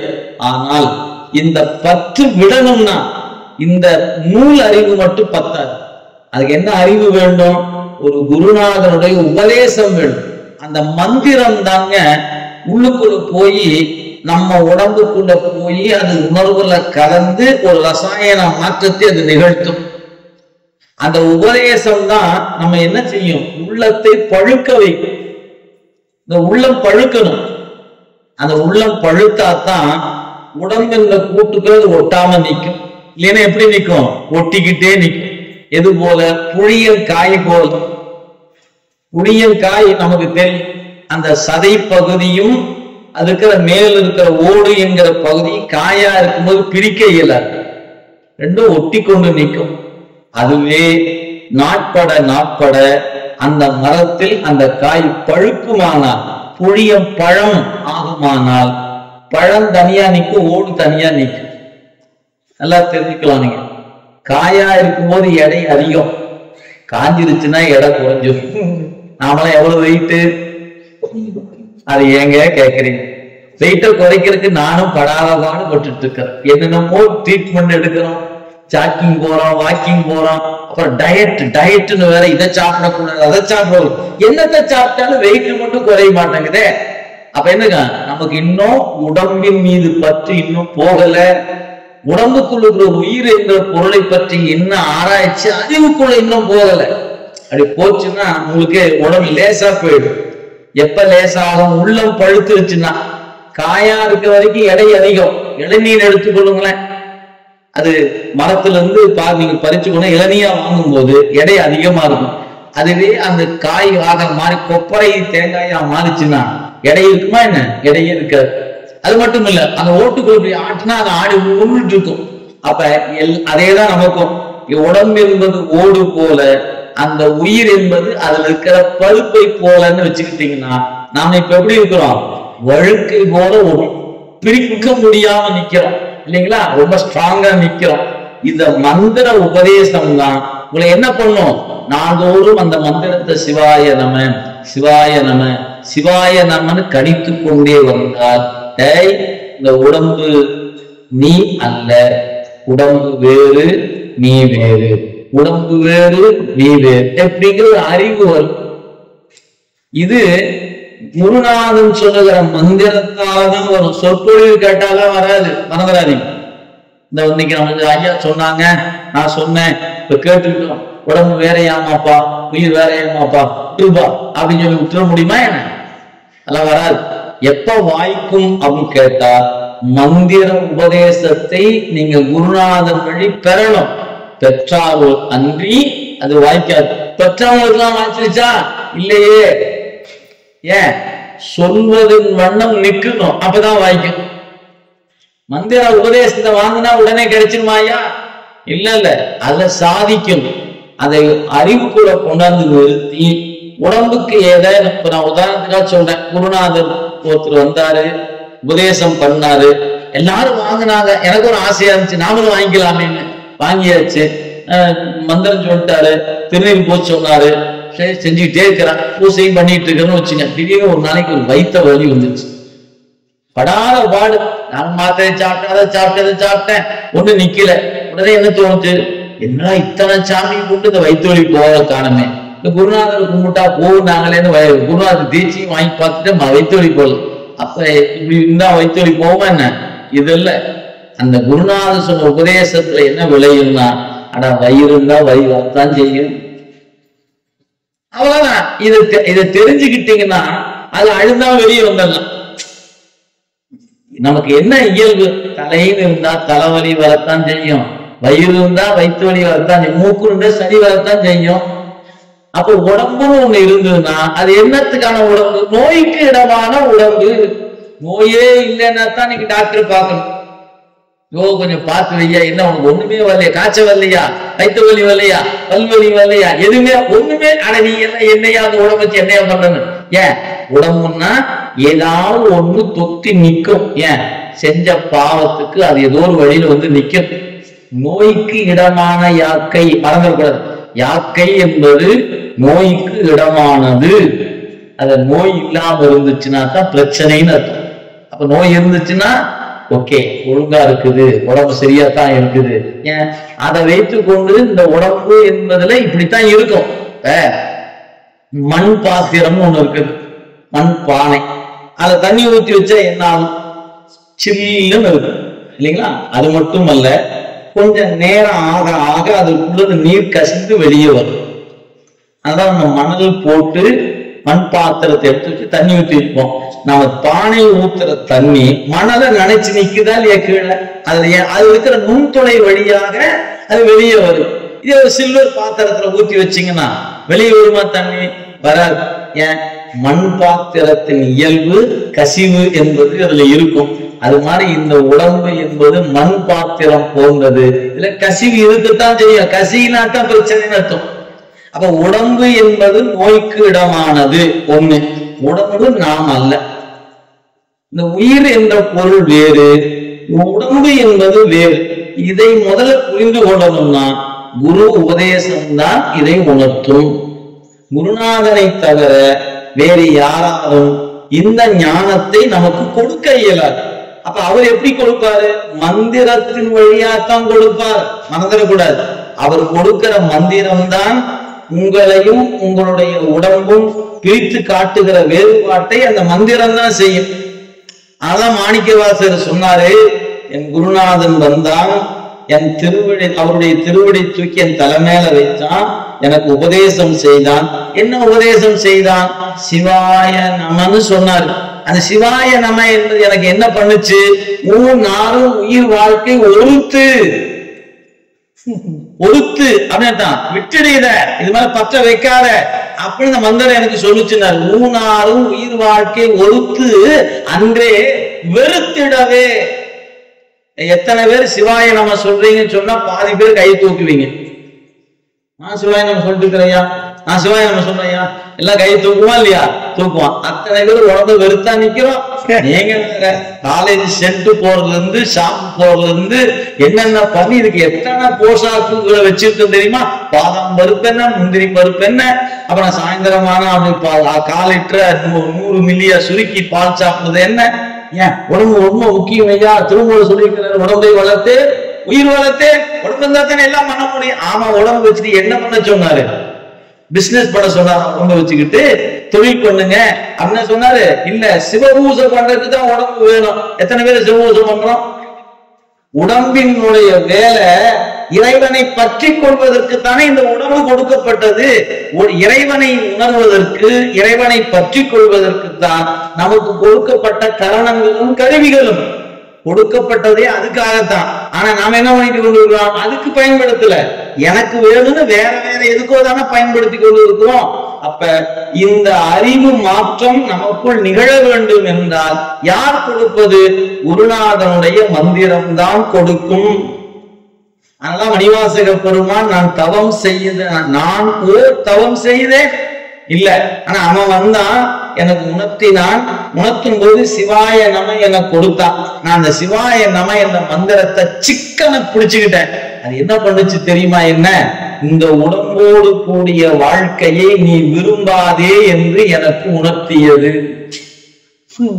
அதுதான் அவர் சொன்னார். இந்த உடம்புக்குள்ள இருக்கிற இந்த வாழ்க்கை தான் மெய் அப்படின்னு நினைச்சிடாதப்பா. இது மெய்யான வாழ்க்கை அல்ல. இத திருவாசகம் முழுக்க குறித்திருக்கிறார். அதுல ஒரு இடம் தான் இந்த இடம். அவர் திருவாசகத்துல எங்க தொட்டாலும் நான் தொட்டு தொட்டு காட்டலாம். சாதல் பிறப்பு என்னும் தடஞ்சுழியில் தடுமாறி செத்து செத்து பிறக்கிற தடுமாற்றத்தை என்னை வெளியே கொண்டு வந்துட்டாங்க அச்சோ பதிகத்தில். இன்னும் முன்ன எடுத்துக்கொண்டின எத்துணை இடங்கள். பொய்யாய செல்வத்தே புக்கு அழுந்தி நாள்தோறும் மெய்யா கருதி கிடந்தேனை ஆண்டு கொண்ட ஐயா என் அருயிரே, என்ன கதற ஆரம்பிச்சு பாருங்க. ஒவ்வொரு சித்த மலம் அறிவித்து. என்ன சித்த மலம்? பெண்டீர் மக்கள் சுற்றம் என்னும் பேரை பெருங்கடல் அல்லவா? எனவே இந்த சூழல்ல இருந்து என்ன வெளியே கொண்டு வந்துட்டான். எத்துணை இடங்கள்ல அதை குறித்திருக்கிறார் என்பதை நீங்கள் நினைத்து பார்க்க வேண்டும். எனவே குரு உபதேசம் என்ன செய்தது அப்படின்னு கேட்டா, நான் என்பவன் யார், எனக்கு ஒரு தலைவன் இருக்கிறான், அவனுடைய அடிமை நான் என்பதை உணர்த்துவது உபதேசம் தான். அது மந்திரத்தால் தான் உணர்த்தப்படுகிறது. அதை நம்முடைய சமயம் படிநிலைகள் தான் உணர்த்துது. எடுத்தோடனே உணர்த்துவதில்லை. நம சிவாய, அப்புறம் சிவாய நம, அப்புறம் சிவைய சிவ, அதுக்கப்புறம் சிவ சிவ, இப்படி கொஞ்சம் கொஞ்சமா புடிச்சு மேல போகணும். ஏன், நம்ம அறிவின் லட்சணம் அப்படித்தான் இருக்கு. நம்ம ரொம்ப சுப்பீரியரா இருந்தோம்னா நம்மலாம் எடுத்த உடனே புடிச்சுக்கிடாம கொடுத்துடலாம். அந்த அளவுக்கு பிடித்து கொண்ட அளவுக்கு நம்ம அறிவின் திறம் இல்லை என்பதனால நமக்கு மெல்ல மெல்ல மெல்ல மெல்லத்தான் ஊட்டப்படுது. அவன் தொடங்கும் போது நமச்சிவாயன்னு தொடங்கினாரு, சிவாய நம என பெற்றேன்னார். அதுக்கு மேல ஒரு அனுபவம் உண்டு. அனுபவத்தை அனுபவத்துலதான் தெரிந்து கொள்ள முடியும். அது அங்கங்க பதிவு செய்திருக்கிறார். அப்ப குருநாதன் வந்து எனக்கு உணர்த்தினார். குருநாதன் எப்படி வந்தாரு? அருவரத்தொருவன் அவனியில் வந்து குருவரனாகி அருளினான். சரி, என்னைய அருளினார்? சிவாய நம என்று அருளினான். சரி, இந்த சிவாய நம எனக்கு என்ன பண்ணுச்சு? அதான் இந்த பாட்டு சொல்லுச்சு, மாய வாழ்க்கை மெய் என்று எண்ணி மதித்திடா வகை நல்கினான். சொன்னதை அப்படியே பொருத்தி பார்த்து கொள்ளுங்க. ஊனாறு உயிர் வாழ்க்கை ஒருத்து அன்றே வெறுத்திடவே இசிக்கொண்டு மாயா வாழ்க்கை மெய் என்று எண்ணி மதித்திடா வகை நல்கினான். என்ன கொடுத்தார் எனக்கு? வாழ்க்கை என்பது மாயம் என்று எனக்கு சொன்னான். மாய வாழ்க்கை இந்த சொல்லிலே ஒரு அற்புதமான நுட்பம் இருக்கிறது. இத முன்ன சிவபுராணத்துல சொன்னாருங்க. மாய பிறப்பருக்கும் மன்னன், மாய பிறப்பருக்கும் மன்னன் அப்படி சொன்னார். அதுக்கு இங்க ஆசிரியர் பெருந்தகை 2 வகையா பொருள் சொன்னார். ஒன்று, பிறப்பு என்பது மாயம். அது நீயா மாயம், இருக்கிற மாதிரியே இருக்கும், நிலைச்சு நிற்காது. அதனால அது பேரு மாயம் என்று பெயர். அப்ப இருப்பது போல இருந்து இல்லை, நேற்று இருந்தவன் என்று இல்லை என்னும் பெருமை உரைத்தி உலகனார் மணிவாசகர் நம்முடைய திருக்குறள்ல, நெருணன் நேற்று உலன் என்று இல்லை என்னும் பெருமை உரைத்தி உலகு அப்படின்னு திருக்குறள் நமக்கு உணர்த்துகிறது. அப்படியே பெரியவங்க வாக்குல வந்து பாத்தீங்கன்னா பல இடங்கள்ல இந்த உண்மையை எடுத்து சொல்லி இருக்கிறார். அந்த வகையில பார்க்கும் பொழுது இந்த உடல் கூடிய உயிர் இருக்கக்கூடிய வாழ்க்கை என்பது மாயம். அதனால கேதார தேவாரத்துல வாழ்வாவது மாயம் இது மண்ணாவது திண்ணம். வாழ்வாவது மாயம் இது மண்ணாவது திண்ணம் என்றார். இது உயிர் உடம்போடு கூடியிருக்கிற வாழ்க்கை நிலையில்லாதது. இந்த நிலையில்லாதது என்பதைத்தான் வாழ்வாவது மாயம். இந்த மாயம் என்பதை பலவாறு சொல்வது சைவ சித்தாந்தம். நீரின் மேல் எழுத்து, அது எப்படி இருக்கும்? எழுத எழுத காணாம போயிடும். நீங்க தண்ணியில போய் ஆ என்கிற எழுத்தை எழுதுனீங்கன்னா எழுதிட முடியும், ஆனா நிக்குமான்னு கேட்டா நிக்காது. காணல் நீர், இன்னைக்கு இந்த கோடை காலங்கள்ல வெயில் அப்படி தார் சாலைகளை பார்த்தீங்கன்னா தண்ணி நிக்கிற மாதிரியே தெரியும், ஆனா பக்கத்துல போக போக தண்ணி காணாம போயிடும். ஆனா பார்க்கும்போது தண்ணி இருக்கிற மாதிரியே தெரிஞ்சது அல்லவா, அப்புறம் இல்லாம போயிடுச்சு. சரி, வானவில் கொஞ்ச நேரம் மட்டும்தான் ஆகாயத்துல தெரியும், அப்படியே நின்றுமா என்ன? இல்லை. அப்ப இந்த நிலையாமை என்ற ஒன்றை சொல்வதற்கு நம்முடைய ஆசிரியர் பெருமக்கள் நிறைய எடுத்துக்காட்டு காட்டி இருக்கிறார்கள். அதுல ஒன்று காணல் நீர் போன்ற வாழ்க்கை, மின்னல் போன்ற வாழ்க்கை, தோன்றி மறைவதற்கு அது போன்ற ஒரு வாழ்க்கை அப்படின்னு குறித்திருக்கிறாங்க. அதனால மாய வாழ்க்கை அப்படின்னு சொல்லும் பொழுது மாய பிறப்பருக்கும் மன்னன் என்ற சொல்லுக்கு எங்கள் ஆசிரியர் சொல்லும் போது பிறப்பு என்பது மாயம், அதாவது நீங்க கணித்து பார்க்கக்கூடிய வண்ணம் உங்க அறிவுக்கு அகப்படுவது அல்ல, நீங்க நினைந்து பார்ப்பதற்கு அப்பாற்பட்டது. எனவே இது மாயம், அதாவது தோன்றி நின்று மறைவது என்று பொருள். மாயை என்றாலே அதான் சொல்லுக்கு பொருள். அதுதான் தோன்றுவதும் நிற்பதும் மறைவதுமாக இருப்பது எதுவோ அதற்கு மாயை என்று பெயர். எனவே வாழ்வு என்பது என்னது? நேற்று ஒருத்தர் வந்தார், இருந்தார், இன்னைக்கு இல்லை. நாம நேற்று இருந்தோம், இன்னைக்கு இருக்கிறோம், நாளைக்கு இல்லை. நமக்கு தான் பொருந்தும்.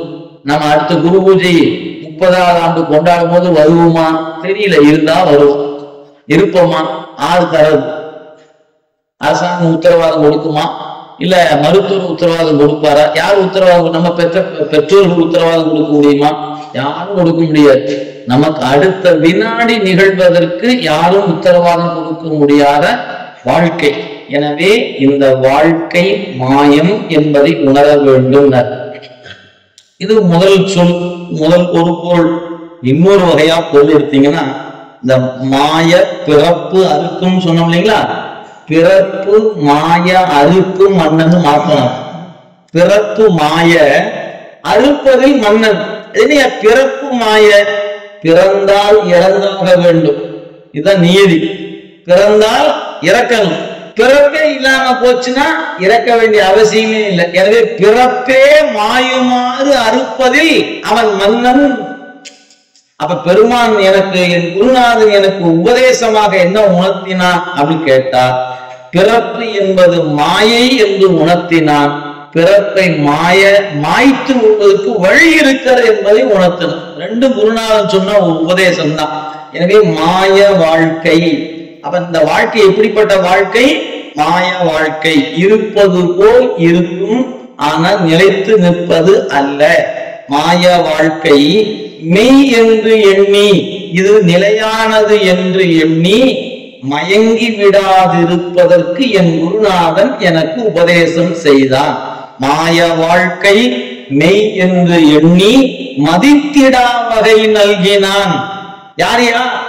வேய தோல் உமை பங்கன் திருப்பெருந்துரை மேவினான். அந்த திருப்பெருந்துரை என்ற திருத்தலத்துல மூங்கில் போன்ற தோல் கொண்டிருக்கிற உமையம்மையை ஒரு பாகமாக கொண்டிருக்கிற என்னுடைய தலைவன் வேயிரு தோழி பங்கன். ஞானசம்பந்தர் சொன்னார் பாத்தீங்களா? வேயுரு தோழி பங்கன் என்ற சொல் அப்படிங்க எடுத்துட்ட. வேய் தோல் உமை பங்கன் எங்கள் திருப்பெருந்துரை மேவினான். அவன் என்ன பண்ணான்? காயத்துள் அமுது ஊற ஊற நீ கண்டுகொள், நீ கண்டுகொள் என்று அவன் எனக்குள்ள மாற்றத்தை விளைவித்தான். காயம் என்பது உடம்புக்கு பேருங்க. இந்த உடம்புக்கு காயம்னு பேரு. காயத்துள் அமுது ஊற ஊற, இந்த காயத்துல அமுதம் ஊறுமா? இப்பதான் நாற்றம் அழுத்த உடம்பு, நீங்க அமுதம் ஊறுங்கிறீங்களே, இது முன்னு பின் முரணா இல்லையா அப்படின்னு தோணும். நீங்க அந்த அமுதம் ஊற வேண்டும் என்றால் அதற்குத்தான் குருநாதன் வேண்டும். அவர் சொன்ன நெறியில நிக்கணும். அது மட்டுமல்ல, அதற்கான பயிற்சிகளை மேற்கொள்ள வேண்டும். எப்படி மேற்கொள்ளணும்? இந்த மூக்கின் வழியா சுவாசிக்கிற காற்றை பயிற்சி வயத்தால அடக்கி பழகல். அதை கொஞ்சம் கொஞ்சமா அந்த கூடுதலான நேரத்துல அந்த மூக்கினுடைய சுவாசத்தை ஒரு கணக்கீட்டின் அடிப்படையில நீங்க பழகி வந்தால் உங்களுக்குள் அமுதம் ஊறுவதை நீங்க பார்க்கலாம். எப்படி பார்ப்பது? இதற்கு ஒரு வழியை திருமூலர் நமக்கு கொடுத்திருக்கிறார். அதாவது நாமெல்லாம் இப்ப சுவாசிக்கும் பொழுது சில நேரங்கள்ல ஒரு மூக்கின் வழி மட்டும் சுவாசம் நிகழும், ஒரு மூக்கின் வழி இருக்காது. சில நேரங்கள் ரெண்டு வழியாவும் இருக்கும். ஆனால் காற்றை நாம் எப்படி கணக்கிட்டு சுவாசிக்க வேண்டும் என்றால் திருமூலர் சொல்லுகிறார், நீங்க காற்றை இழுக்கும் போது எவ்வளவு மாத்திரை அளவு இழுக்கிறீர்களோ அந்த மாத்திரை அளவை விட 4 மடங்கு உள்ள வச்சிருக்கணும். நீங்க, நான் சும்மா எடுத்துக்காட்டுக்காக சொல்றேன். நமசிவாய நமசிவாய 5 முறை சொல்ற வரைக்கும் மூக்கு காத்தை இழுக்குதுன்னா அப்படி இழுக்க கூடாது. அப்படியே சாதாரணமா நீங்க நல்லா நிமிர்ந்து அமர்ந்து கொண்டு, வாய்ப்பு இருக்கிறவங்க பத்மாசனம் விட்டு அமர்ந்து கொள்ளணும். ஏன்னா முதுகு தண்டு நேரா நிக்கணும். அப்படி உட்கார்ந்து கொள்ளும். ஏன்னா சாதாரணமா உட்கார்ந்தீங்கன்னா கொஞ்ச நேரத்துல வளைஞ்சு உட்கார்ந்துருவோம்.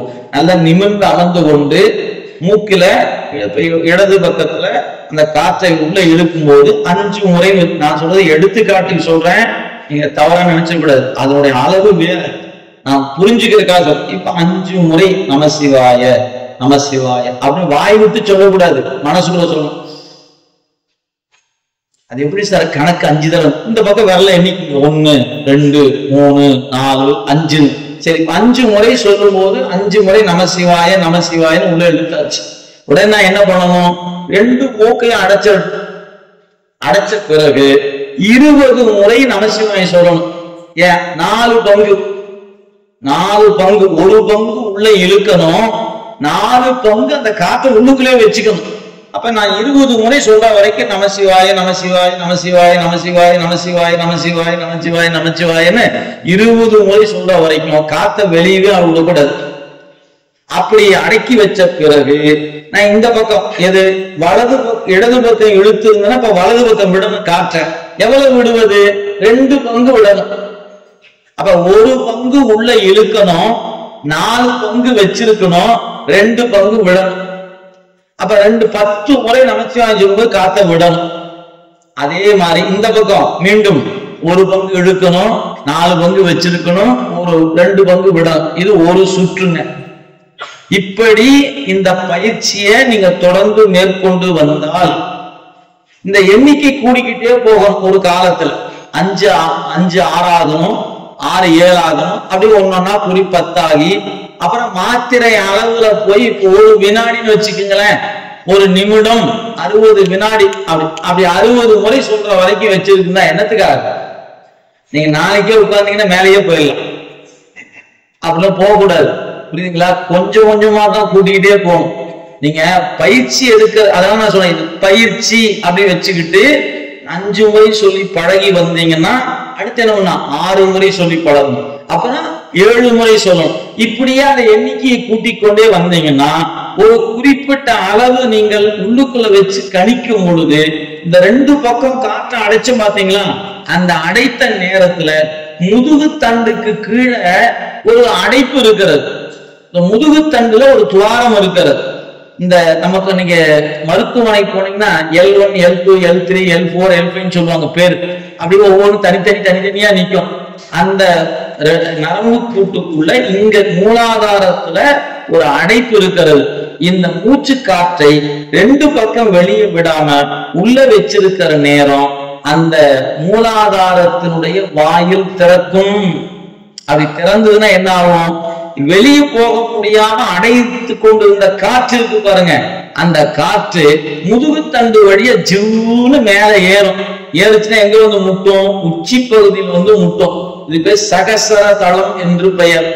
இந்த பகுதி முட்டும். இங்க முட்டுனா அங்கு ஒரு திரை ஒண்ணு உண்டு, ஞான ஆகாயமாகி ஒரு திரை. அதுல போய் முட்டுன உடனே ஒரு மழை பொழியும். அந்த மழைதான் அமுததாரை என்று பெயர். இந்த அமுதம் எங்க இருக்கும்? உள்ளுக்குள்ளதான் இருக்குது, நமக்குள்ளதான் இருக்குது. இது வெளியே போயெல்லாம் தேர்றது இல்ல, காசு கொடுத்து வாங்க முடியாது. குருநாதன் வேண்டும், உபதேசம் பெறணும். உபதேசம் பெற்ற பிறகு அவர் சொன்ன முறையில இந்த மந்திர உபதேசத்தை நாள்தோறும் கணித்து கொண்டு வரணும். அப்படி கணித்து கொண்டு வந்தால் ஒரு கால எல்லையில் அந்த எண்ணிக்கை கூடி வருகிற பொழுது இந்த மூச்சு காற்று மேல போய் முட்டும் போது ஒரு மழை, அது அமுத மழை என்று பெயர். அந்த அமுத மழையை அந்த அமுதத்தை பருக தொடங்கியவனுக்கு வெளியே இருக்கக்கூடிய உணவு தேவையில்லை, எந்த உணவும் தேவையில்லை. நீங்க ஆரோக்கியமான உணவு சாப்பிட்ற, அதை சாப்பிட எதுவுமே வேண்டியதில்லை. கண்ணை மூடி உட்கார்ந்தா எவ்வளவு மணி நேரம் வேணாலும் உட்கார்ந்துருக்கு. இத பயிற்சியில கொஞ்சம் கொஞ்சமா கூட்டிக் கொண்டே போகுது. அப்ப உடம்புக்குள் அமுதம் ஊறுகிற வித்தையை என் குருநாதன் எனக்கு சொல்லி கொடுத்தார். காயத்துள் அமுது ஊற ஊற நீ கண்டுகொள் அப்படின்னு இந்த பெருமான் என்ன பண்ணாரு? எனக்குள் இருந்து அந்த அமுதத்தை காட்டினான், அப்படின்னு அந்த அறிவுறுத்தினான். அந்த காட்டுதல் என்பதற்கு அறிவுறுத்தல். அப்ப அறிவுறுத்திய காரணத்தினால எனக்குள்ள அந்த அமுதம் ஊறியது. காயத்துள் அமுது ஊழ ஊழ நீ கண்டுகொள் என்று காட்டிய சேயமாமல சேவடிக்கண் நம் சென்னி மன்னி திகழ்நீ. அப்ப அப்படி அந்த மாய வாழ்க்கையை மதித்திடா வகை நல்கிய பெருமான் என் உடம்புக்குள் அமுதம் ஊறுமாறு செய்தார். அந்த அமுதம் தான் அவருக்குள்ள எப்பு துணைதோறும் ஏற்றினம் உருகுவது ஓர் உரு செய்த ஆங்கு எனக்கு அள்ளூர் ஆக்கை அமைத்தவன் என்று முன்ன திரு அண்டம் பகுதியில அந்த பகுதியை பதிவு செய்திருப்பதை நீங்கள் பார்த்துக் கொள்ள முடியும். எனவே காயத்துள் அமுது ஊறுதல் என்ற ஒன்றை குருநாதன் மந்திர உபதேசத்தின் வழியாக உணர்த்தினான். அந்த உபதேசம் உங்களுக்குள்ள நுழையணும்னா நீங்க என்ன செய்யணும் கேட்டா, இந்த வாழ்க்கை மாயமானது என்பதை மறந்துவிடக் கூடாது. அதான் பெரியவங்க மிக நுட்பமா பார்க்கணும். குற்றார் யாருடர் உயிர் கொண்டு போம்பொழுது குற்றாலத்துறை கூத்தன் நல்லால் நமக்கு உற்றார் யாருள்ளர் அப்படின்னாரு நம்முடைய திருநாவுக்கரசு பெருமான். எத்தாயர் எத்தந்தை எச்சுற்றத்தார் எம்மாடு சும்மாடா ஏவன் நல்லார் செத்தால் வந்து உதவுவார் ஒருவர் இல்லை சிறுவிரகால் தீமூட்டி செல்லா நிற்பர் சித்தாய வேடத்தாய் நீடு பொன்னி திரு ஆனைக்காவுடைய செல்வா என்ற நத்தா உன் பொற்பாதம் அடைய பெற்றால் அல்ல கண்டம் கொண்டு அடியே என் செய். சாமிட்டு கேட்கிறார், பெருமானே உன் திருவடி அடைய பெற்றால் அது போதும், வேறொன்றும் வேண்டாம். இதைத்தான் சுந்தரமூர்த்தி சாமிகள் எதிர்கொள் பாடியில பாருங்க. மத்த யானை ஏறி மன்ன சூழ வருவீர்கள் செத்த போது ஆறுமில்லை சிந்தையில் வைமின். நீ செத்து போனா ஒருத்தனும் கூட வர மாட்டாயா, நான் அறிவுக்குள்ள வச்சுக்க. இப்ப நீ இருக்கிற வரைக்கும் முன்னாடி 10 காரு பின்னாடி 10 காரு காரு சைரன்ஸ் வச்ச காரு துப்பாக்கி ஏற்றி அத்தனை பேரும் கூட வருவான். செத்து போகும்போது ஒருத்தரும் கூட மாட்டான். யார் ஒரு ஆள் கிடையாது. மத்த யானை ஏறி மன்னர் சூழ வருவீர்கள். மன்னர் சூழ வர்ற அவர் யாரா இருக்கணும்? சக்கரவர்த்தியா இருக்கணும். மன்னனுக்கு மன்னன் கூட வர மாட்டான், சக்கரவர்த்திக்கு தான் மன்னர் சூழ வருவாங்க. நீ சக்கரவர்த்தி ஆகிய வாழ்க்கை வாழ்ந்தாலும் செத்த போது ஆறும் இல்லை சிந்தையில் வைமின். வைத்த உள்ளம் மாற்ற வேண்டாம் அம்மின் மனத்தீர் அத்தகோயில் எதிர்கொள்வாடி என்பது அடைவாமே. இங்க வா, எதிர்கொள்வாடி என்ற ஒரு தலம் இருக்கு, இங்க வந்து கும்பிடு. அவனை கும்பிடியா? ஏன்? இவன் தாயா உயிருக்கு துணையா வருபவன். உடம்புக்கு துணையா நிறைய பேர் நமக்கு கிடைக்கலாம், ஆனா உயிருக்கு துணை என்பது ஒருவரும் இல்லை இறைவனை தவிர. அப்ப இறைவனை நீங்க துணையா பெறுவது எப்ப வாய்க்கும்?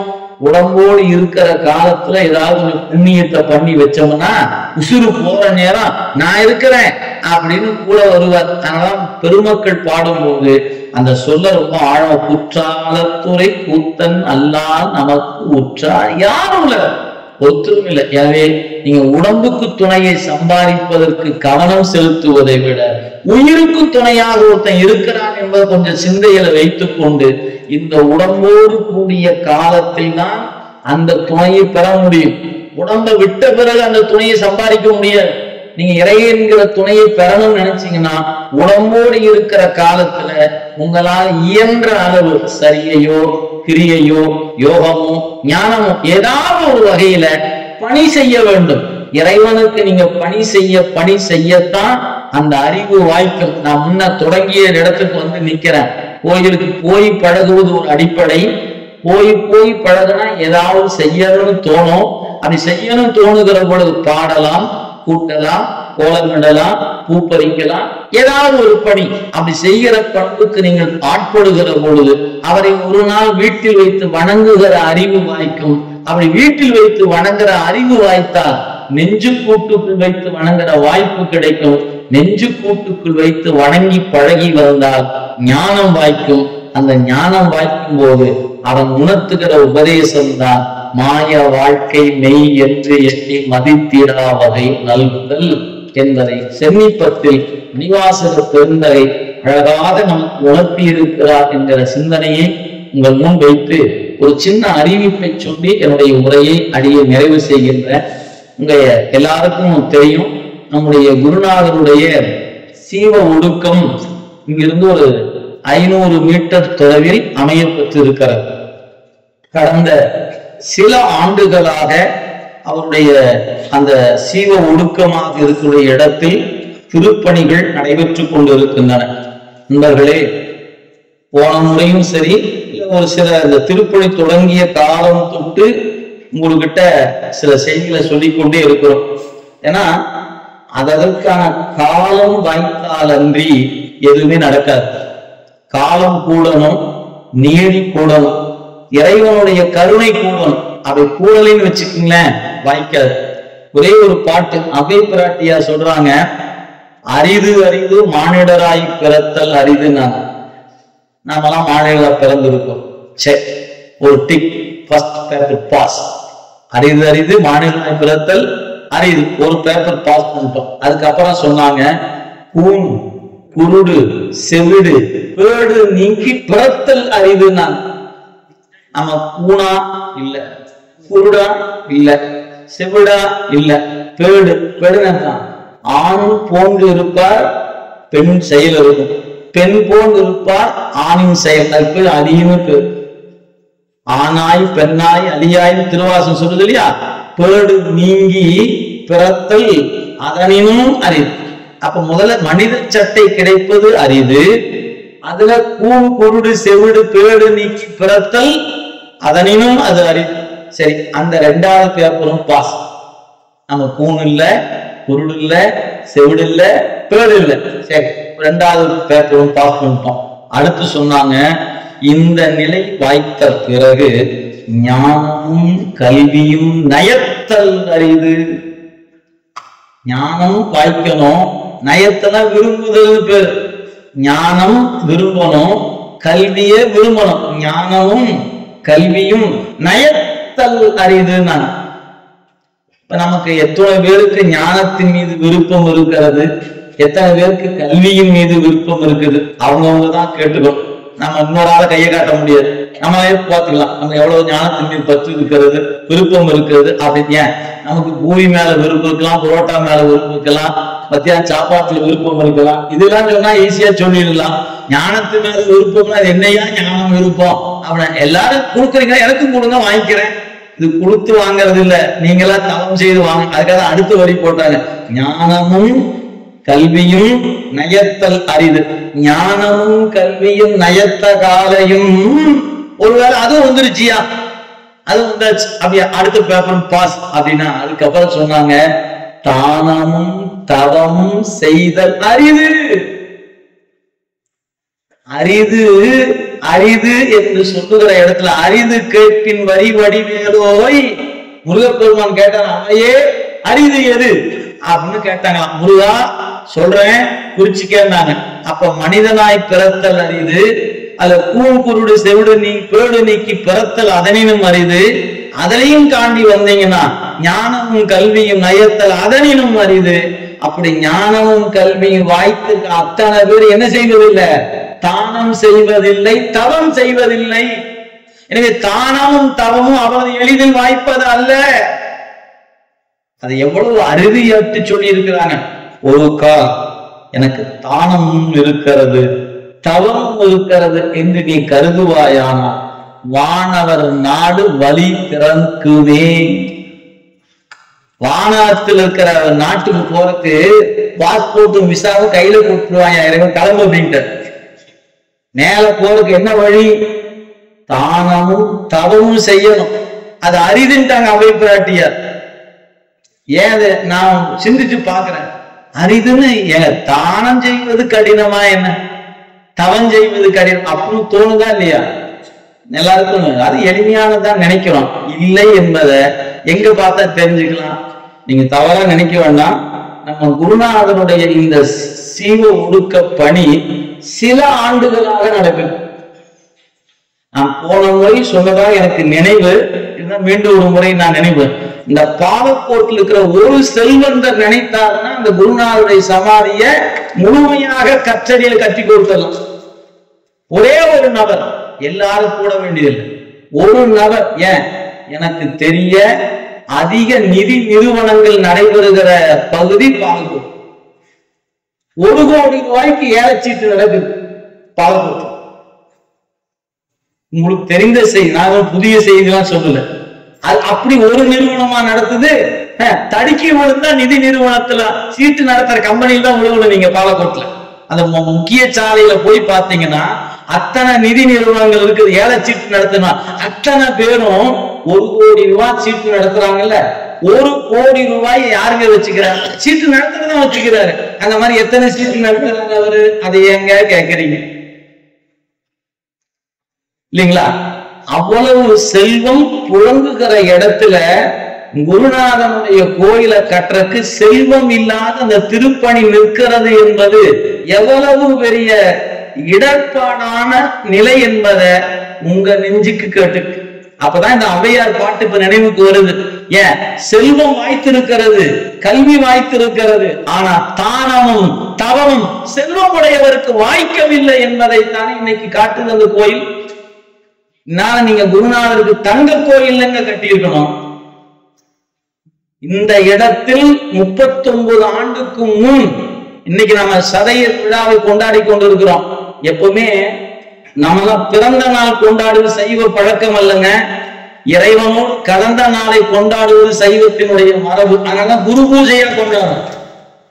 பிறந்த நாளை கொண்டாடுவது நமது மரபு அல்ல, இறைவனோடு கலந்த நாளை கொண்டாடுவது சைவ மரபு. குருநாதன் 39 ஆண்டுக்கு முன் இந்த நாளில் இறைவனோடு இரண்டரை கலந்த நாள். 39 வருடத்துக்கு முன்னாலேயே அவர் இங்க தவம் செய்த காலத்திலேயே இந்த மாணவர்களுக்கு சிரமம் வரக்கூடாது என்பதற்காக அந்த இடத்தை வாங்கி வச்சுட்டார் அவரே. தெரியுமா உங்களுக்கு? தன்னுடைய சமாதியை எங்க வைக்க வேண்டும் என்பதற்கு அவரே இடம் வாங்கி வச்சுட்டார். நினைச்சு பாருங்களேன், நாளைக்கு நீ காசு போட்டு கட்டணும்னு நினைச்சிட்டு தருமாற வேண்டாம், அதையும் நானே வாங்கி வைக்கிறேன்னு இடத்த வாங்கி கொடுத்துட்டு போயிட்டார். இன்னைக்கு அந்த குருநாதருக்கு நாம ஒரு கோயிலை கட்டி வழிபாடு கொண்டு வந்து நிறுத்துவதற்கு நிதி பற்றாக்குறையில இன்னும் திருப்பணி நடைபெறுகிறது. அப்படின்னா என்ன அர்த்தம்? ஔவையாருடைய வாக்கை நாமெல்லாம் மெய்ப்பித்துக் கொண்டிருக்கிறோம்னு தெரியும். இதை விட என்ன சொல்றது எனக்கு தெரியலைங்க.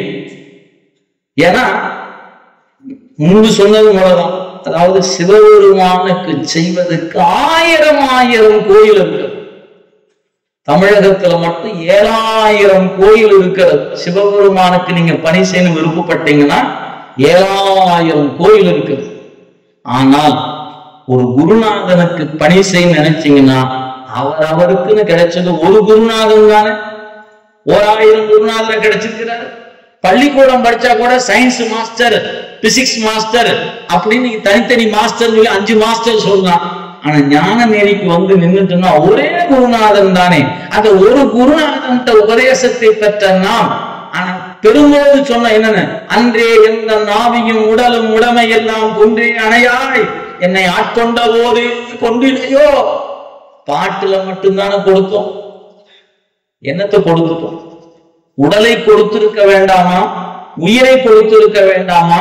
உடலும் உயிரும் கூடி வாழ்கிற வாழ்க்கை ஈட்டிய பொருளை கொடுக்க வேண்டாமா? குருநாதன் திருவடியில் கொண்டாந்து கொடுக்கலையே. எல்லாரும் காசை வச்சுக்கிட்டே காசு இல்ல காசு இல்ல காசு இல்லையா சொல்லிட்டு இருக்கு. அவங்க நெஞ்சு சுடுங்க. தன் நெஞ்சறிவது பொய்யற்க பொய்த்த பின் தன் நெஞ்சே தன்னை சுடும். இது யாருக்கும் சொல்லல, நான் பொதுவாக சொல்லுகிறேன். ஒரு சிவபெருமானுக்கு கோயில் கட்டுவதற்கு 1000 வாய்ப்புகள் இருக்கிறது. ஆனா குருநாதனுக்கு கட்டுகிற வாய்ப்பை யாரு வேணாலும் செய்யலாம். ஆனா உபதேசம் பெற்ற மாணாக்கன் செய்யாம விட்டு விட்டால் அது அவனுக்கு இழுக்கு இல்லையா? நீ சிந்திச்சு பாருங்க. உங்க அம்மா இருக்கிறாங்க, அப்பா இருக்கிறாங்க, நீங்க பெரிய செல்வந்தரா இருக்கிறீங்க. அவருக்கு ஒரு வேட்டியும் ஒரு புடவையும் பக்கத்து வீட்டுக்காரன் வாங்கி கொண்டாந்து கொடுத்தான்னு சொன்னா அவங்களுக்கு கேவலமா இல்ல? ஓ, எங்க அப்பாவுக்கு நீ யாரையா கொடுக்கறது, நான் கொடுக்கையா அப்படின்னு நீங்க முன் வந்து கொடுக்கணுமா இல்லையா? உபதேசம் பெற்றிருக்கிற மாணாக்கன் குருநாதனுக்கு பணி செய்யாம நாமெல்லாம் நம்ம குருநாத கண்ணுல கூட பார்க்கல. இங்க இருக்கக்கூடிய குருநாதரை புகைப்படத்துல பார்த்திருக்கிறோம். இன்னைக்கு 39 வருஷமா இங்க வரவங்க பலரும் புகைப்படத்துல குருநாதரை பார்த்தவங்க உண்டு. ஆனா நேர்ல பார்த்து உபதேசத்தை பெற்று அவரால் இந்த உயிர் வாழ்க்கை ஒரு உயிருக்கு வந்திருக்கிற நாம், அதை பெற்றிருக்கிறவர்கள் அந்த குருநாதனுக்கு எவ்வளவு கொடுப்பது? என்ன கொடுத்தாலும் அது ஈடாகாதது குருநாதனுக்கு செய்கின்ற கைமாறு. சிந்திச்சு பாருங்க. எனவே தானமும் தவமும் செயல்படுத்துதல் அரிது என்று அவ்வை எப்பவுமே ஐயாவுக்கு சொன்னா பாருங்க. ஒரு ஞானி சொல்லுகிற வார்த்தை பலித்து விடும் என்பதற்கு ஒரு வேலூர்ல நடந்த நிகழ்ச்சி ஒண்ணு சொன்னாங்க. அவ்வை பிராட்டியெல்லாம் 1000 ஆண்டுகளுக்கு முன்பு அவங்க சொன்ன ஒவ்வொரு வாக்கியத்தை சிந்திச்சு பாருங்க. எனவே ஒரு வாய்ப்பு மீண்டும் உங்களுக்காக வழங்கப்படுகிறது. இன்னைக்கு இந்த ஒரு அறிக்கை போட்டிருக்கிறாங்க. உண்மையிலேயே நான் இதை மகிழ்ச்சியோடு தான் சொல்லலைங்க, வருத்தத்தோடு தான் சொல்லுகிறேன்.